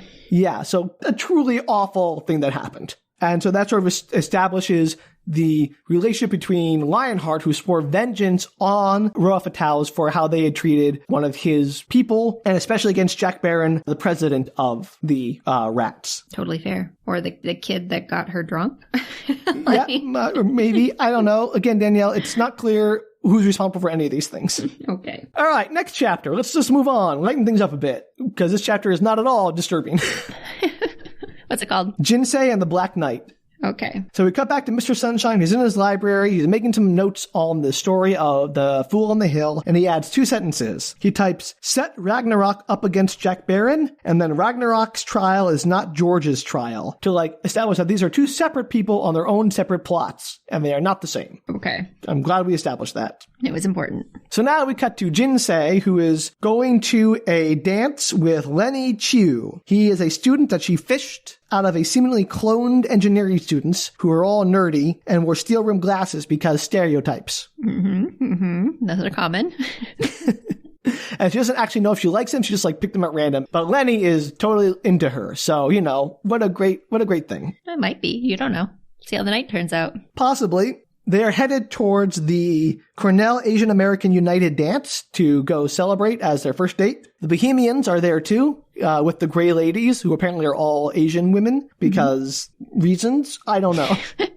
This book does some really weird stuff with race that I cannot explain. And as Jinsei and Lenny walk up the stairs to go to the party, out of the doors comes Jack Barron and 2 of his lackeys, Bill Cheney and Bobby Shelton. So, I don't know why Jack is there at the Cornell Asian American United Dance, but apparently it felt like an event that he wanted to attend for some reason. I like these super white jock evil 1980s boys' names. Yeah, right? Jack Barron, Bill Cheney, the House Treasurer, and Bobby Shelton, a lineman for the Big Red football team. Yeah, exactly. They 100% seem like football players in an 80s movie. So Bobby sees Lenny and throws an apple core at him and smacks him right in the head. And it might have been the end of it if Lenny had just sort of ignored him. But Lenny, being accompanied by Jinsei, feels the need to perform as a man or something. Some stupid machismo crap. And he goes up to Bobby, is like, "You apologize for that." And Bobby's like, "No." Shocking. That didn't work. And then he calls him a racial slur. And so Lenny whips the apple back at his head, but Bobby catches it in midair and then crushes the apple in his hand, completely pulverized the core. And then, although Jack Barron could have stopped Bobby, he doesn't. And Jack's like, I don't know why, but for whatever reason, he felt like he shouldn't stop Bobby this night when he normally would have, and lets Bobby sort of go over and start pummeling on Lenny. Perfect. Inside the dance, Ragnarok is talking with Panhandle, and Panhandle's like, "Hey, you want to go play some pool?" These names, man. Right? the self-appointed names that the Bohemians give themselves. And Penthouse like, hey, you want to get out of here and go play some pool? There's a pool table outside upstairs. And they're like, sure, let's do that. As they approach the stairs to go to the pool table, Ragnarok suddenly gets like a sixth sense and like looks out the front door and is like, oh, someone needs my help. We cut to outside where Lenny is getting knocked down over and over again by Bobby, but struggling to get back up. And Jinsei is like, Lenny, just stay down. Let them go away. It's fine. But he's like bloodied and like his pride's on the line. So he keeps getting back up. And then suddenly, as Jinsei's screaming like, stop it, leave him alone, the motorcycle revs and the doors burst open and Ragnarok comes roaring out of the dance hall on his motorcycle and like crashes down between the row off of Taos and Lenny and Jinsei. And I'm like, what? Okay, why is his motorcycle inside the dance hall to begin with? So I have many questions. One, why is a motorcycle inside the dance hall? Yeah. 2, so Ragnarok has like magic abilities to know when people need help. Something like, I guess so.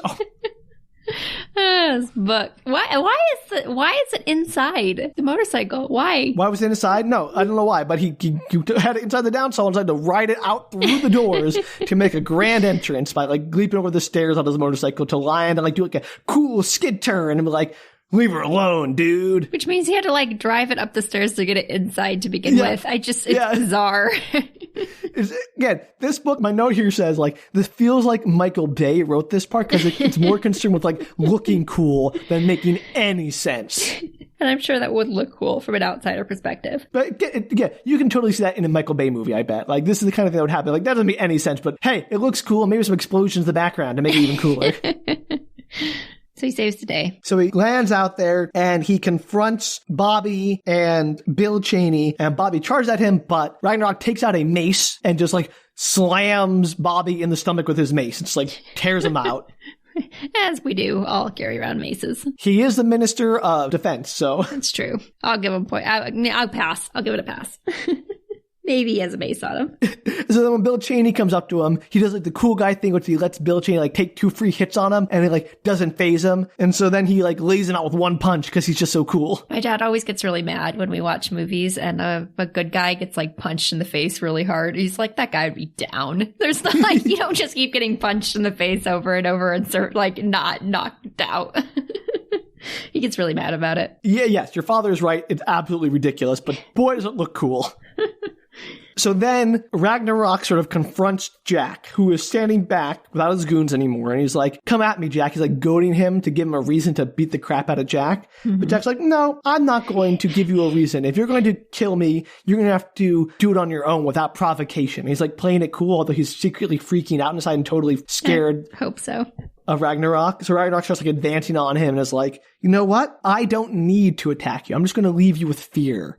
And he starts like talking about how like you should be frightened of me because, you know, I know that like where you live in Fraternity Row, I know that like there's street lamps there, but they can get broken. It can be dark. And then imagine your girlfriend is coming to see you, but she has a flat tire. She has to walk. Something bad might happen to her, right, Jack? And he's like, you leave my girlfriend alone. Don't hurt the girlfriend. It's not her fault. Then Ragnarok says, like, it's different when it's one of your own who's, you know, being attacked, someone you maybe care about. You didn't have the same thought for Pearl or any of our people. So like calling him out on his hypocrisy about that. Good for them. Oh, but he makes Jack, before he goes, he makes Jack, like, take off his leather jacket and give it to him. Like, give me your jacket before you leave as like a form of punishment and humiliation. Yeah, just as humiliation. And that's how it ends. Even though Jinsei's like, no, don't do that. Just let it go. And he's like, no, give me the jacket. I'm sure it'll come back up. And so at the very end of the chapter, it says about Ragnarok that even though he hated those goons, he also hate himself the most. So, he's a deep and brooding anti-hero. So he hated himself the most? Yeah. Ragnarok has a lot of self-hate and self-loathing. Aw, poor Ragnarok. Next chapter, sleep talking. Aurora Borealis Smith is sleeping in her... Aurora. Wait, you don't like the name, do you? It's a dumb name. She's having a little sleep in her high security room in the only all-female dorm on campus. I would like to point out that Aurora Borealis is a perfectly fine name for an actual human being. It's a dumb name for a character in a book. It makes me mad. I don't know why it bothers me so much more. Like, if I knew an actual Aurora Borealis, that would not bother me in real life. It's just that it's a book character, and it's like you could pick any name in the whole world, and you decided to go with like the craziest of names. But Danielle, it means she's light and magic. Yes. And Smith. And she makes stuff with a hammer. I don't know. It's just so on the nose. That's all I'm saying. Oh, I'm sorry. Is this book not subtle enough for you, Danielle? What part of this book makes you think it's subtle? That's why it bothers me, Sam. It's not the actual name. It's all of his character names. No, this book has a degree in not... What's the opposite of subtlety? Like obviousness? I don't know. Whatever it is, there. We have to kind of go with it because it's the whole tone of the book. Exactly right. This book is like, oh, look, I'm an allegory, kind of. Not, sort of. Hey, look, I'm an allegory. I want to give a book report where I stand in front of the class. Like, when I'm reading like The Lord of the Flies, I'm like, I'm now going to act out The Lord of the Flies. Look, I'm an allegory for evil. Thank you. Thank you very much.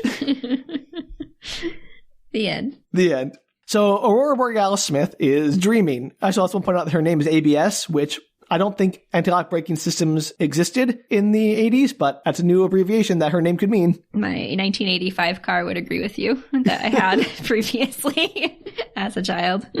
Anyway, so she's dreaming about being a character in one of George's books. And she's dreaming about like being a sprite in one of his books and seeing George as the knight. And like, I kind of want to go talk to him. He seems like a cool guy. And her father is a tree in her dream and telling her, yeah, go talk to him. He seems like a great guy. Much better than some other stuffy dudes. And that's her dream. That sounds like a dream I would have.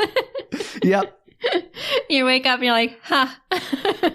So the important part is during her dream, she rolls over and knocks a envelope off her nightstand, which says, "The Lady of Tolkien House invites you to a Halloween revel. 10 o'clock, Halloween night, dress casual, or come as your favorite elf. No RSVP required." Those are the two options, casual dress or your favorite elf.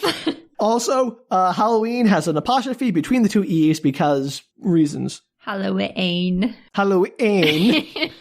It's a Halloween party. This sounds like those two wild and crazy guys from the Steve Martin thing from SNL. That's maybe an old reference for people. You're so old, Sam. I'm an old soul, Danielle. Aurora had tried to like talk Brian to going to this party, but he's like, I don't want to go to a party with those freaks. And eventually they just left it at, we've got a few months to figure it out, so we'll talk about it later. And she's like convinced that he'll just make plans for them in the meantime because that's how he operates. And she's like, nope, this time I'm definitely going to this party. Now you know. The Halloween party. The Halloween party. I'm pretty sure that's an actual, like, spelling. It is, 100%. It's an actual spelling. Yeah, that's a spelling of, like, it's like a contraction for some other term of Halloween. All Hallows Eve kind of thing. Or something, yeah.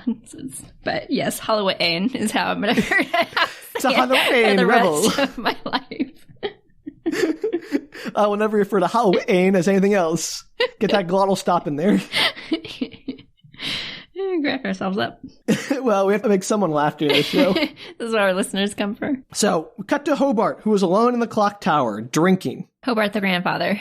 Sprite. Hobart the grandfather of Zephyr. Okay. He is drinking a special mixture of alcohol, hash, oil, and various magic herbs, which causes hallucinations. So, yay. He's hoping to have visions of his dead wife or his lost human love, but he does not get that. As he nods off to sleep, he finds himself in a nightmare. The sounds of a storm under full fury. More voices from the distant past. He hears them yelling, "Rats! Rats everywhere! Oh no!" That's not good. In the dark, he sees a plain white marble square carved with a single word, Pandora. And he hears one of his old dead friends, a man named Julius, who says, "We got bad news. There are rats." He's like, "You can't be here, Julius. You're dead." Like, "I may be dead, but, you drank the magic potion. So, that brought me back to your visions. This is what happens when you drink the magic potion." Pretty sure that's not how that works.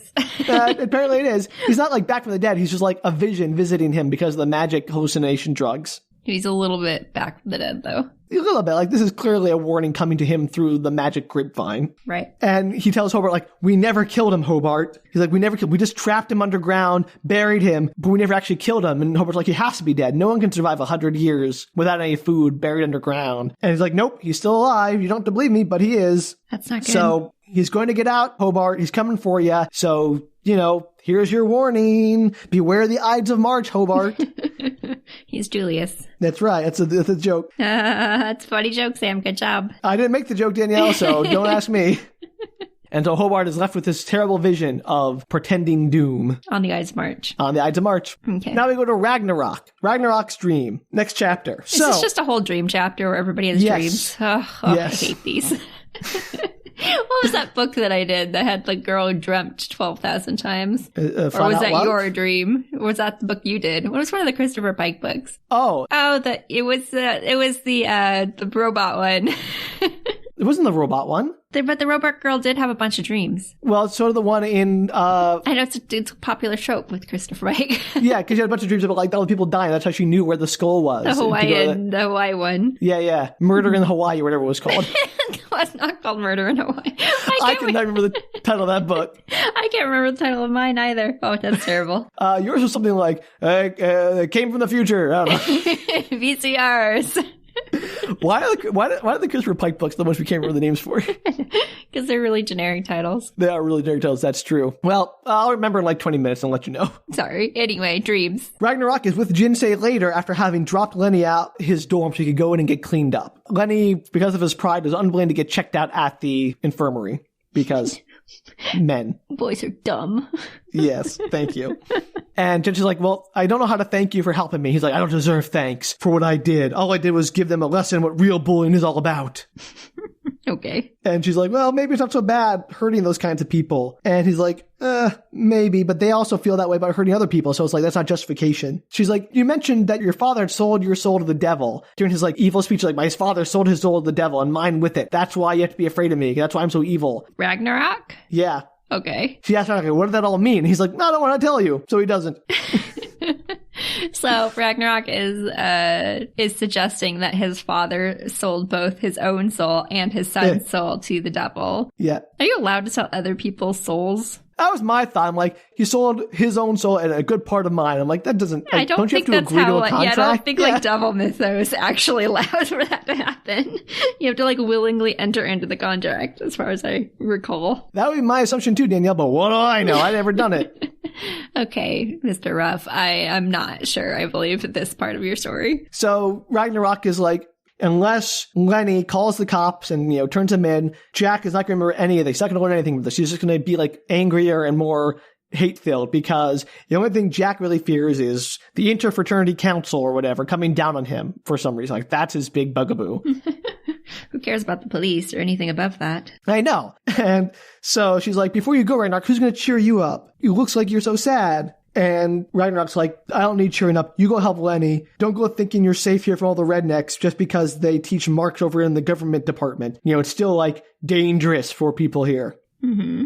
And Jinsei starts like crying at this point. Why? I don't know, because she's like so shook up about what happened. Okay, sure. And like feeling Ragnarok's pain. And as that's happening, she like leans forward and she kisses Ragnarok abruptly. And then after a moment, he kisses her back. So, yay. So this is Ragnarok's, his pain is that he's a bad person? We're going to get to that right now, Danielle. Okay. Ragnarok refused to take Jinsei home with him, despite her asking, because he lives alone on the edge of town in an absolute dump of a place. Like, it's full of roaches, it has no running water because he is dirt poor, and this is what he can afford. He can't afford to live in the dorms. Mm-hmm. But he likes this place because he at least got the landlord to agree to let him decorate the way that he wants. And the way he decorates it is like an emo kid in his goth phase, all black. He paints all the walls black. He uses black curtains on the walls to cover up all the light. He uses low wattage bulbs in the lamps to make it as dark as possible. He wears all black so that the only thing that's white in the house is himself. Like, he's the only white thing. Everything else is completely black. So he's a vampire. Basically, yes. Okay, as long as we're clear. So he washes up and he goes to bed and he starts having his dreams. And he's like, tries to like keep the dreams at bay, but they come to him anyway. And he dreams about his past growing up in North Carolina. He's a young man named Charlie. He's 6 years old and he is getting a birthday present from his father. He opens it up and it's a costume. A costume that makes him look like a small ghost with a little red circle and cross above his heart. Oh, that's not good. Yeah. And his father's like, don't you go showing that to anybody unless I say it's okay, partner. And he's like, all right, Daddy. He's like, I love you, Charlie. He's like, I love you too, Daddy. Aww. Your dad's terrible. Yes. There's the selling your soul to the devil part, Danielle. They not literally sold his soul. Well, no, but insofar as he's a clan member. Yes, I mean, but not literally, but metaphorically. Yes, of course, Danielle. Well, you don't know the story. He maybe did. I was about to apologize because, yes, you're absolutely right. It could have been literal in the story. That is a fair point. I don't think this story, I don't think anything's off the table in the story, Sam. That's 100% fair, Danielle. I cannot deny that. So we cut to Charlie and his friends chasing a black kid through the cemetery. Like they're trying to go after him because, they're older now and this is what they do. And it's not good. But when they get to a creek, Charlie has left the others behind and the black kid has defended himself with a knife and manages to cut him across the chest and leaves a long scar on his chest that he still bears to this day. Mm-hmm. And then we cut to his father pacing around his study, and he's holding a book called Ragnarok is Coming, being a comparison of the Norse apocalypse and the decline of the Aryan races in modern North America. So, good family reading. So he went for the reverse by doing the Ragnarok name. Yeah, he's owning it, kind of. Got it. Or wearing it as shame. I don't know, but that's sort of the origin of his name. And his father is pacing around looking for something in mounds of leaflets and tracts, and he's writing a note. And the note says the phrase over and over again, like Jack Torrance in The Shining, her only tears are dry tears. Sure. So, sure. And then we cut to Ragnarok on a date at a cross burning because, yay. As those kids do. Yep. And then we cut to later, Charlie feels pain in his body because his father has stabbed him with a glass shard from a broken mirror. Because he went against the teachings of the KKK. Yes, exactly right. So basically, his father had smashed a mirror over him because he has decided to join a lumber company, to work for a lumber company owned by a black person. Dun, dun, dun. Yes. Good for him. And then Ragnarok pulls a glass shard out of his shoulder, which again leaves a scar that he still bears to this day. And he says, I love you, Daddy. I've always loved you. And his father says, you shame me. And then it ends with his father's blood hot on his fists. So apparently he was beating up his dad at that point. Wow. And that is Ragnarok's dream. Did he kill his dad? Or did he just beat him up? No idea. So there's where his shame and self-loathing comes from. Sure, but he turned it around, or I assume it seems like he's turned it around since Yeah, then. but he still blames himself and carries a bunch of guilt for it. Well, I get the concept of that, but I also think he's trying his best now. Yeah, and I agree. All right, so I'm going to go with Stephen, George, and the Dragon. That's what it's called? Yep, final chapter. Of this part. That I'm going to do of this part. Even though we're not going to finish the book today, it's too long to finish. We'll finish this book and do the next book in the next part, part 3. Woo! Sam's on a run, everybody. Hopefully. Hang in there. Oh, gosh, this is going to be a real marathon. We can do it. You can help. Yes, with your pledges, we can help Sam finish this book. Please message me and tell me I'm not alone. I really need the help, guys. I can't handle this. I need to know other people are listening to Sam besides me. Yeah, I need to know people are listening and I'm just talking into a void here. If I'm doing all of this for nothing, I'm going to cry. You can do it. It's only a couple more episodes. Apparently there's a dragon in this one, so. Oh boy, this one is weird. So, some 3 days later, George is busy at his typewriter because apparently he's learned that being in love and happy actually doesn't cause a writer's block for him and he can still be creative. So, yay. To be fair, he is dating a muse. Calliope comes in and brings him the mail, setting a package and a white envelope on his desk. And he's like, wait a minute, the mailman didn't come yet. And she's like, don't worry about it. I'm magic. I'm the mailman. So he opens the first envelope, and it's the same invitation that Aurora Borealis Smith got to For Halloween? Halloween revel in the Tolkien House. I'm so excited about this Halloween party. And at this point, when he sees that's an invitation from the Lady of Tolkien House, he has a suspicion that the Lady of Tolkien House might be Calliope for some reason. She's in charge of Halloween. She's just the only lady he knows. She is the lady. Therefore, she must be the lady at the Tolkien House. That's all I got. He's also got a package from Chicago, and it's addressed to the patron saint of daydreams in Ithaca, and somehow it found its way to him despite that. Magic. Inside is a wooden box that says Pandora on it. And he's going to open it. Because he didn't read his classics. No, the problem is he did read his classics, Danielle. He's like, I know that all the evil is supposed to be in this, but Pandora already opened the box, and the only thing left in the box is supposed to be hope. So there's hope left in the box, basically, at this point. Sure, that's how that works. But he opens the box, and guess what's inside of it, Danielle? Halloween. Halloween. Yes. I just want to say that as much as humanly possible in this episode. And next one, probably. Yay!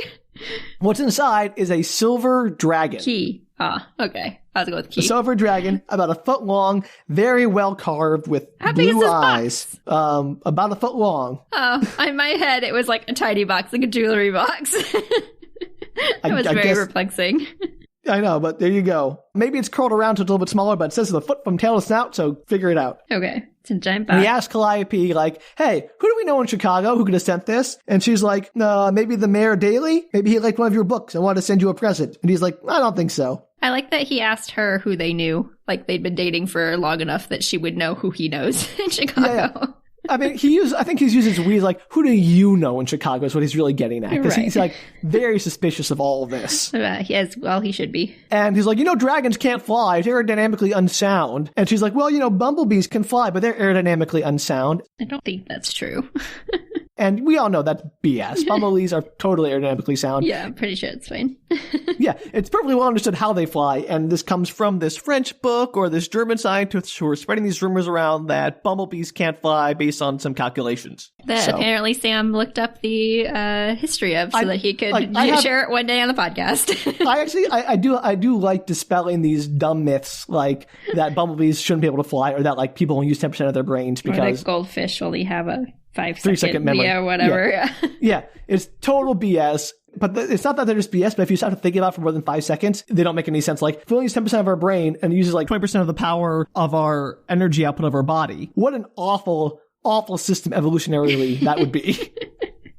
Yeah, you tell him. Doesn't make any sense. You break that down with science. I wouldn't be so upset about that if every freaking movie didn't like, what if we unlock the full potential of the brain? Oh no, they're suddenly be able to have superpowers because they can use 100% of their brain. I'm like, no. Stop it. Stop it. Bad movies. That's why it's carried on, Sam, so that we can create more movies. Bad cliches. Anyway, I'm sick of those things. They annoy me. Tell us how you really feel. I just did. So he's like, Calliope, what's going on here? Are you magic? And she's like, George, I'm not any more magic than you, which he realizes is not an answer. It is not, especially since he has control of the wind. And well, speaking of that, Calliope is like, tell me a story, George, about the first time you called the wind. See? And so he goes and tells a story about how he's with his uncle Erasmus. Remember him? He's like super aware that he can actually call the wind. Yeah, 100%. He like half believes it. Okay. And he tells about how Erasmus, they had sold a statue that was like a real statue, not one of the concrete squirrels. And he's like, wanted to celebrate by taking George to go fly a box kite, but there was no wind. So after a while, Erasmus is like, hey, we got to make the wind happen, George. You think you can do that? And he's like, I can't do that. I'm just a kid because I'm 12. And Erasmus is like, well, what would you do if you were a writer? Like, you're a writer. How would you make this story end? How would you write the end of the story? Would you make it so they never got any wind, or would you have a more satisfying ending? And George's like, well, I'd make them have the wind. Maybe I'd have them do some kind of routine or dance to call the wind. So they do it, and he calls the wind, and he felt like a moment of control while he was doing that. As they tried over and over again, one time he felt it like slip into control, and he actually made it work. It was like writing without paper. So he's very akin to Mr. Sunshine.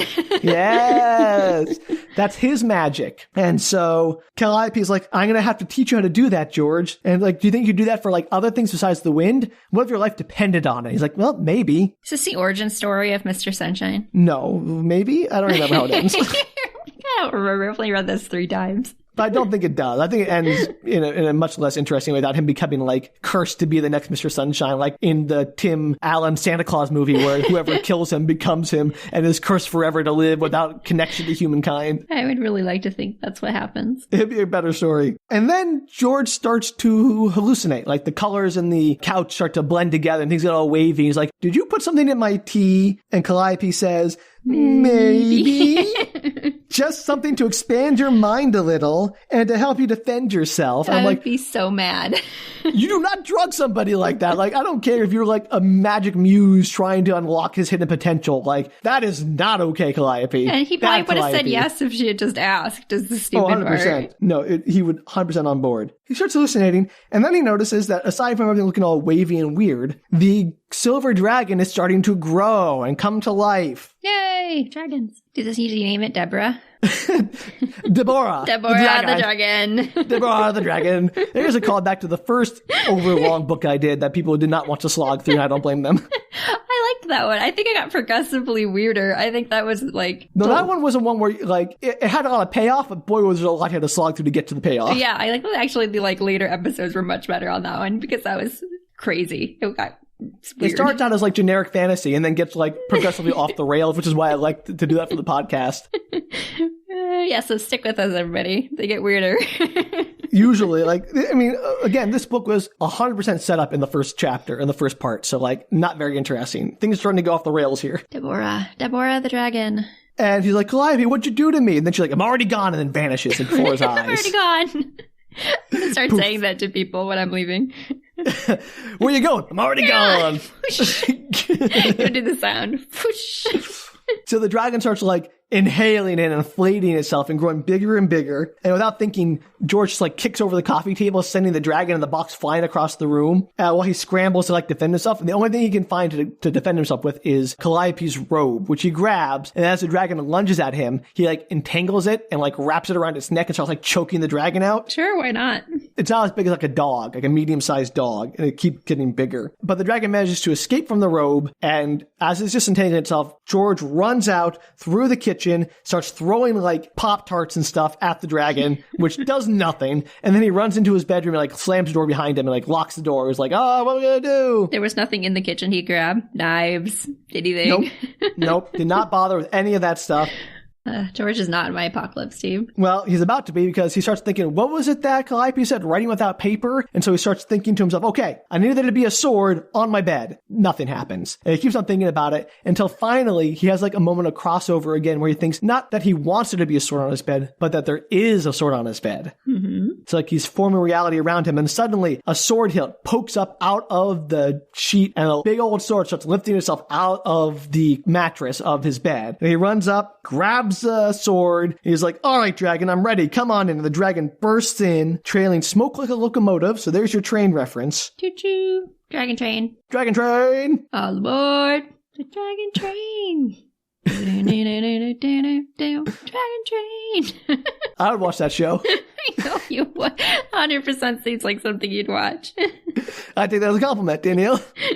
So George is no longer feeling afraid. His fear was gone because he is now in control of the story. He knows what's going to happen. He's like, I can write the end of this. But even despite that, at a point earlier, he had gotten a few nicks of dragon teeth into his arm, which had left some blood on his arm. So he's like, okay, gotta be careful still. Are they poisonous dragons? Venomous? No, not in this story. Okay.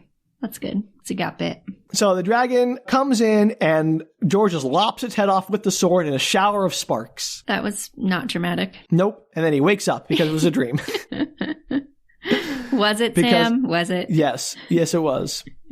Kind of, because he has 3 little white marks on his arm where the dragon bit him. I told you. Liar. It was not a dream. So he wakes up, he's like, what have you been dreaming about? Something about a box and being wounded. And as he's getting his toast together, he gets a knock at the door, and it's the mailman come to deliver him something. What could it be? Probably the stuff he already got in his dream. Who knows? So the box part wasn't even real. It was part of the dream. No. All of that was part of the dream. Everything up to and including him fighting the dragon was a dream. Got it. Danielle, I'm going to leave you on a cliffhanger because we have to end here or we'll never finish. This podcast is going to be 3 hours long. Do we find out if the mailman actually delivered the same things? No. I mean, maybe. I have no idea. You're like, I haven't read past this. Not in the end of this book, I'll tell you that much. But I'm going to leave you on the chapter, The Hallowe'en Party. Hallowe'en. Which is where we're going to pick up next time on Book Retorts for part 3 of Fool on the Hill. Hallowe'en.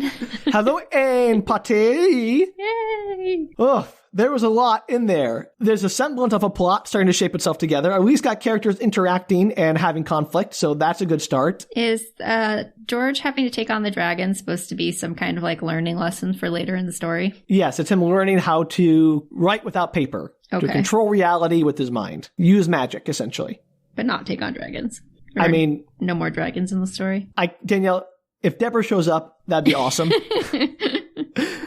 But actually, I can't say I can't say. I won't say anything about if there are or aren't dragons because I want you to be on tenterhooks. I mean, his name's George, so I'm just wondering if there's more dragons involved. I will say that there is the Green Dragon Parade still to come. Oh, yeah, that's right. I hope it comes to life. Danielle, have you read this book? It just seems like something that would happen in a parade. All right. Well, we're going to leave next time with the Halloween party, which is not the last chapter of this book. Halloween. Sam, come on. Sorry. Keep up. Halloween party. My mistake. You're right. Apologies to everyone here. But we'll leave it there with all that lovely setup with George coming to power and Calliope being a jerk to him and Ragnarok being a tortured former clansman and a whole bunch of weird stuff that happened in this chapter. What will happen? Find out next week on Book Retorts. How much will Danielle remember? Can you remember all the sprite names I listed out during the raid? No. That's not even something to tease people about. I just won't remember. Yes, but come see how funny that is next time on Book Retorts. Yay! If you want to write us some suggestions for what you think good sprite names would be, you can do so at bookretorts.com. I was just thinking. You can also tweet, Instagram, or Facebook us at Book Retorts. Until next time, thank you for this extra long episode and putting up with that, and we'll see you then. Bye! Take care, everybody.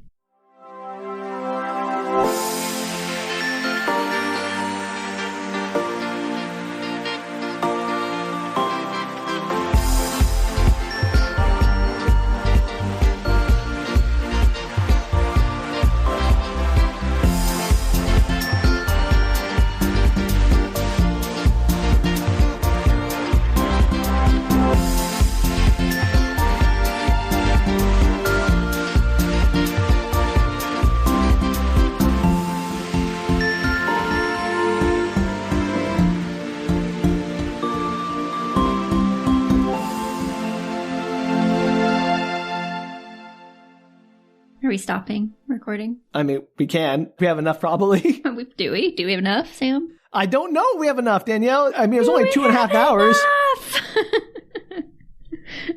I'm going to regret editing this week. It's going to be a real pain. Yeah, that's your fault. You're the one who talked for 2.5 hours.